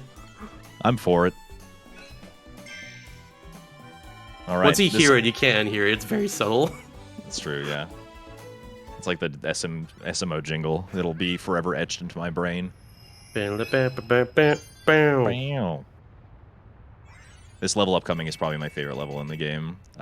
It has always been one of my favorites, but because I'm a speedrunner and this level has tricks up the wazoo, it definitely holds a special place in my heart. So hopefully I can do it justice. We'll see. Yeah, we're getting actually the return of the Hammer Super Jumps as well. We're actually doing 2 of them in this level, funnily enough. They're really cool. But for now, we have a little fun little section where we gotta just kind of wait on this platform for 30 seconds. It's pretty neat. I'm gonna say Pretty goodbye to quirky. fire. Bye, fire. Kirby goes, bye. This game does have taunts. Yeah. He does have taunts. Yeah, I can like sit on the platform and vibe. It's a little hard to see because he's like glowing with superpowers, radioactive energy, but He's You know. going Super Saiyan. that's right. Super puffball. Super Puffball, yes. You could argue that Kirby already is a super puffball. Oh, That's easily. He's taken down whole gods before. It's awesome. He broke Just for fun, Planet Popstar in half in a karate True? contest. True. As you do. Yeah. That's pretty normal to me, honestly. He hit a home run contest so hard that it went through space and broke multiple planets. Yeah. Normal. Have you not done it before? No. What? Oh, you gotta do it. It's so much fun. Also, I think I got that on first try. Yeah, perfect height there. Nice. That's That the one first you HSJ right there. Yeah, that That one one I don't skips- think you need perfect height to get all the way up. I think you can deal with like the 2-frame, but Yeah, from the bomb you do, but you can like get like as a backup you don't need perfect height basically. This skips over a room where you go like in and out of it, and it takes over like a minute, I want to say.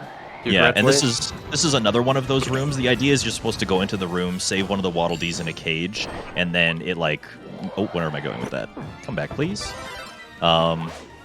And then it like lowers it so you can pass. But in both cases, we kind of cheat. This one's also one of my favorites, but it sucks to fail because it's a little different timing from normal HSJs. I think I got it. Perfectly there. Yo, all right, dude, you got it, dude. Nice. Oh, it's gonna Let's be a little weird. go. Oh, you got it. Nice. Good stuff. Let's frickin' go. Hell yeah. I couldn't have gone any better. Getting first try on those with like very little practice. Now I just have to get fire. Dangerous is gaming. Very good right there. I Nice. forgot to mention earlier too, we did the mix in 4-4 because there's so much to explain there. But in this game, for whatever reason, it like since there's like so few powers in your like normal like mix inventory right there, in your roulettes, if you can actually just have the whole roulette slow down all the way to get whatever power you want because they'll go over it multiple times. Exactly. Sometimes, it's really nice. It's very convenient in general. Is it a consistent order? Could you still like try for those like strats like in other games? Yep. Yeah, it's always do consistent. Have rules. They have rules for like what order they could show up in. Like if you go into the weapons shop in town, that displays what the order is that it'll go Okay. through. The only condition is that like the power-ups that you suck up to get the mix, if it's a new power-up that you've never seen before, then it'll kind of like throw it at the beginning of that cycle. But that's like the only condition. Yeah. In other Kirby games as well, like the two enemies you suck up usually determines like where it power actually starts in that in that entire cycle. Right. Yeah. Yeah, it's very good. Same deal in this game as well. There's like different nuances to it in other Kirby games for like what determines what power comes up. Depends on the game entirely. I like researched all this at one point to make a video that I haven't yet to make personally on this subject, but yeah. I mean, you've done a couple speedruns that involve the mix ability. Yeah, it's like the main like kind of trick in a lot of Kirby runs because usually, like kind of aside from this and like a few other Kirby games, they're usually pretty glitchless. It's all just like knowing what to do and like having fast like abilities to get through the game, which I personally like a lot of my speedruns. Yeah, execution is always nice. That's why I like Mario games too, is like some of them can be kind of glitchy and you can go through walls and stuff, but a lot of the time like your performance, your time in the game relies very heavily on your execution and your knowledge. Also, a little bit scary, you're going to see one of these abilities pop up here. One of the hidden ones was don't fall in the lava with the cone mouth. That's definitely killed a speedrun of mine in the past. Absolutely, that's a tricky one. This is the last level that you collect like hidden Waddle Dees to unlock bosses, and if you miss that one at the very end of that level, then yeah, what can you do? Your run is over. You have to do like a 2-minute level to get anything as a backup. So it's pretty good that I didn't have that happen. I love all 32 wall. You just kind of flail their arms to the wall just to make it destroyed. Yeah. It's so good. It's the anime. They're such I'm good upset at lads. you, arm flail. If I recall Yeah, right. correctly, I think if you get all 61 Wall Ds in this world, I think one of them actually stands in the lava on accident. Oh no. Like right at the end there when they're cheering. That's really funny. Yeah. Does he It like seems so much react charm and to it. like It's great. jump away, or is it just he's just standing there? He's just chilling. He's fine. just Don't cooking. worry about it. He's cooking, exactly. He'll be fine. All right. There we go. Upcoming fight is actually kind of a sort of rematch against King Dedede here. But instead, it's gonna be called Forgo Dedede because he actually has a mask on, just like in previous iterations of Kirby Super Ultra, in particular. But yeah, he's being controlled by his mask is what's happening here, and he's just has to fight Kirby now because of it. What's he gonna do, really? Yeah, it's interesting because in the last couple of games, Dedede's been an ally, not an enemy, so... This was, like, lore-wise, a little bit of a twist that you're fighting him at all, you know? Yeah, absolutely. Right, and I do have an attack in the ready. If I were going for like a PB, what I would do is use it right here, just so that I can get this second phase done a little bit faster. But I'm actually going to save it just for a little bit of like marathon safety, because there's a trick coming up that could kind of ruin my ability to use the attack boost in the final boss fight. So I'm going to hold on to it for now and just kind of do this fight the way that you would normally.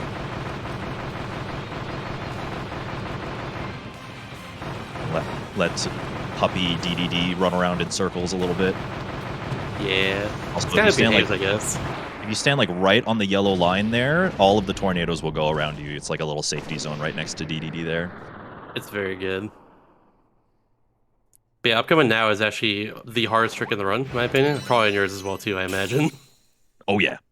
Yeah. So because of the hammer super jumps we use throughout the run, we kind of just gain a lot of height through them. And turns out that in this next boss fight against Leongar, there is a few holes in the ceiling you can just kind of go through to skip the entire fight. And below the fight is actually completely spawned in the very next fight you go to after this fight's done. So if everything goes correctly, we get this trick first try, and we go through the hole and go straight to the load zone and save about 45 seconds. That being said, though, this trick is very easy to fail, and if you fail it, there's no longer a consistent setup. You have to just kind of hope that Leon's out of the way of where any of those holes are. It's really difficult. I'm going to be quiet while you concentrate for this one, because you're going to need it. Yeah, we'll see if I can do it.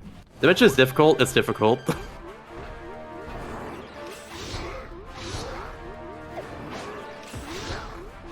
Oh, nope, that's not high enough. All right, so we're gonna have to let him just kind of do his thing. Use a different way than I'm used to, actually. Yeah, this spot right here is like the OG. Oh, he made me lag. Why did you do that? All right, if you could kindly just move a little bit out of the way, that'd be really nice. Oh, Sir? Sir? Oh, now of course you do. Yeah, classic. Yeah. So this is why this sucks. Like, if you don't get this first try in a PB attempt, then it might as well just be over, because yeah, Leongar kind of gets in your way. Oh, I think you got it? Yeah, that should be it. Okay, as long as I've made it over the wall. All right, nice, nice. Good. I'm just gonna make sure for extra safety that I'm pulling back here. And then, right yeah, you can there. see that this is like the little green gate that leads into the cutscene for the next part. So there it is. It looks like the movie Akira. Oh. What? Come back, please. There we go. Oh, nice, very good. So yeah, we're so gonna that's use... just gonna happen there. It's just unfortunately a very hard and precise trick. That's literally just gonna happen there a lot of time. But thankfully, we were able to get it and be able to show it off, because it is, it's very flashy when you do finally make it work. It's so cool. I love that trick, but also I hate it. Yeah. I love it because it's cool. I hate it because it kills runs very, very often. And very, very late into the run as well. Mm-hmm. So yeah, this game has actually a fear rating on its box art because of this boss fight right here, I'm pretty sure. So what happened, to go a little bit of lore in the game, this fight right here happens because it turns out Elflin, like our friend throughout the entire game, we met in this world, it's actually one half of an evil creature named just Elphalis. So they kind of form back together, and it's just kind of unruly, and Elphalis breaks apart, and kind of just takes over like Leon's body, and like just all the other different creatures throughout this entire game, and yeah, that amalgamation spawns at the end. But now Elflin is now formed together with Elphalis, make infect Elphalis, and this is your final boss fight right here, which is really cool. Yeah, classic Kirby fashion. This boss from Final Fantasy comes out of nowhere, and suddenly it's like a completely different atmosphere of a video game. Yeah, and this thing is distorts dimensions as well too. This is the reason why you're here in the first place, basically. It's kind of the lore behind it too. But that being said, though, we do have ice for his fights, and we can just kind of freeze them over and over again by doing the trick we did way early in the game, by just like pulling forward and shielding and just rhythmically tapping B over and over again to do lots of damage and just freeze them until the first phase is done, just like that. Pretty good RNG for that. I'll take that. That being said, on the second phase here, there's a really hard trick you can get where if you do everything perfectly and damage them perfectly, you can actually skip the healing phase, which happens very quickly usually at the very start of the second phase. But it's really hard. I've never gotten the healing phase skipped, so we'll see how it goes, but of course I'll give it a shot. Yeah. Also, fun thing too, Ice Shield is invincible, so you just see he's kind of blocking shots for no reason, including a gigantic meteor. I love how often the final boss of Kirby games just turns everything up to 11. Just some being wielding the power of the cosmos just appears out of nowhere and starts fighting you. Yeah. That's actually how it is too in the lore of this game. It's kind of appeared out of nowhere and just took over this whole dimension. And now it can just kind of distort it and everything. It's super wild. Also, funnily enough, his boss fight is very petable. It's just, look at that. He's got like a big fluffy tail. It's weird. Giant ears. I don't know. It's pretty cool. But that being said, that is most of the fight right there. We're now going to break Elflin free from Elphalus on the back there. By mouthful moting the orb, of course. As you do. As you do. And then naturally, after you do that, you just absorb an entire truck. You know, as you do. As you do. You thought Kirby was good? This one's disturbing. Just a little bit. I'll admit that too. I just noticed there's a little fee at the very back as well. Yeah. Yes. You see in that one shot, but I'm never gonna see it now. I think it's more that like the animation of Kirby's entire body being stretched out in the shape of the semi. That's a little much. Yeah. Just a little bit. But yeah, we just have his last section here of movement, and then there's a whole like boss sequence that takes about a minute or so, and then that's the end of the run right there. That's right. The escape sequence of the game. It's not enough for modern games to have like a final boss fight. I guess Metroid kind of was the Kickstarter for something like that. But yeah, it's not enough that you just beat the final boss. You also have to escape the world that you're in to safety in order to complete the game. Kind of like Odyssey. Odyssey. Oh look, it's playing a pop star in the background. There it is, but why is it in our dimension? Oh gosh. So fun fact, name of the final boss theme is called Two Planets Go Into the Roche Limit or something like that. And the Roche Limit is like a very specific like astrological term determining telling you the speed of two planets like colliding with each other. Yeah, if the gravitational force of two planets gets close enough together that they will crash into each other is basically what the Roche Limit is. It's a very obscure term, but like it's cool that's like the name of the song for whatever reason. That's also extremely dark in this context. Yeah. What the hell? Right. But it also makes complete sense. That's the other thing. This like bright and cheery music. Mm-hmm.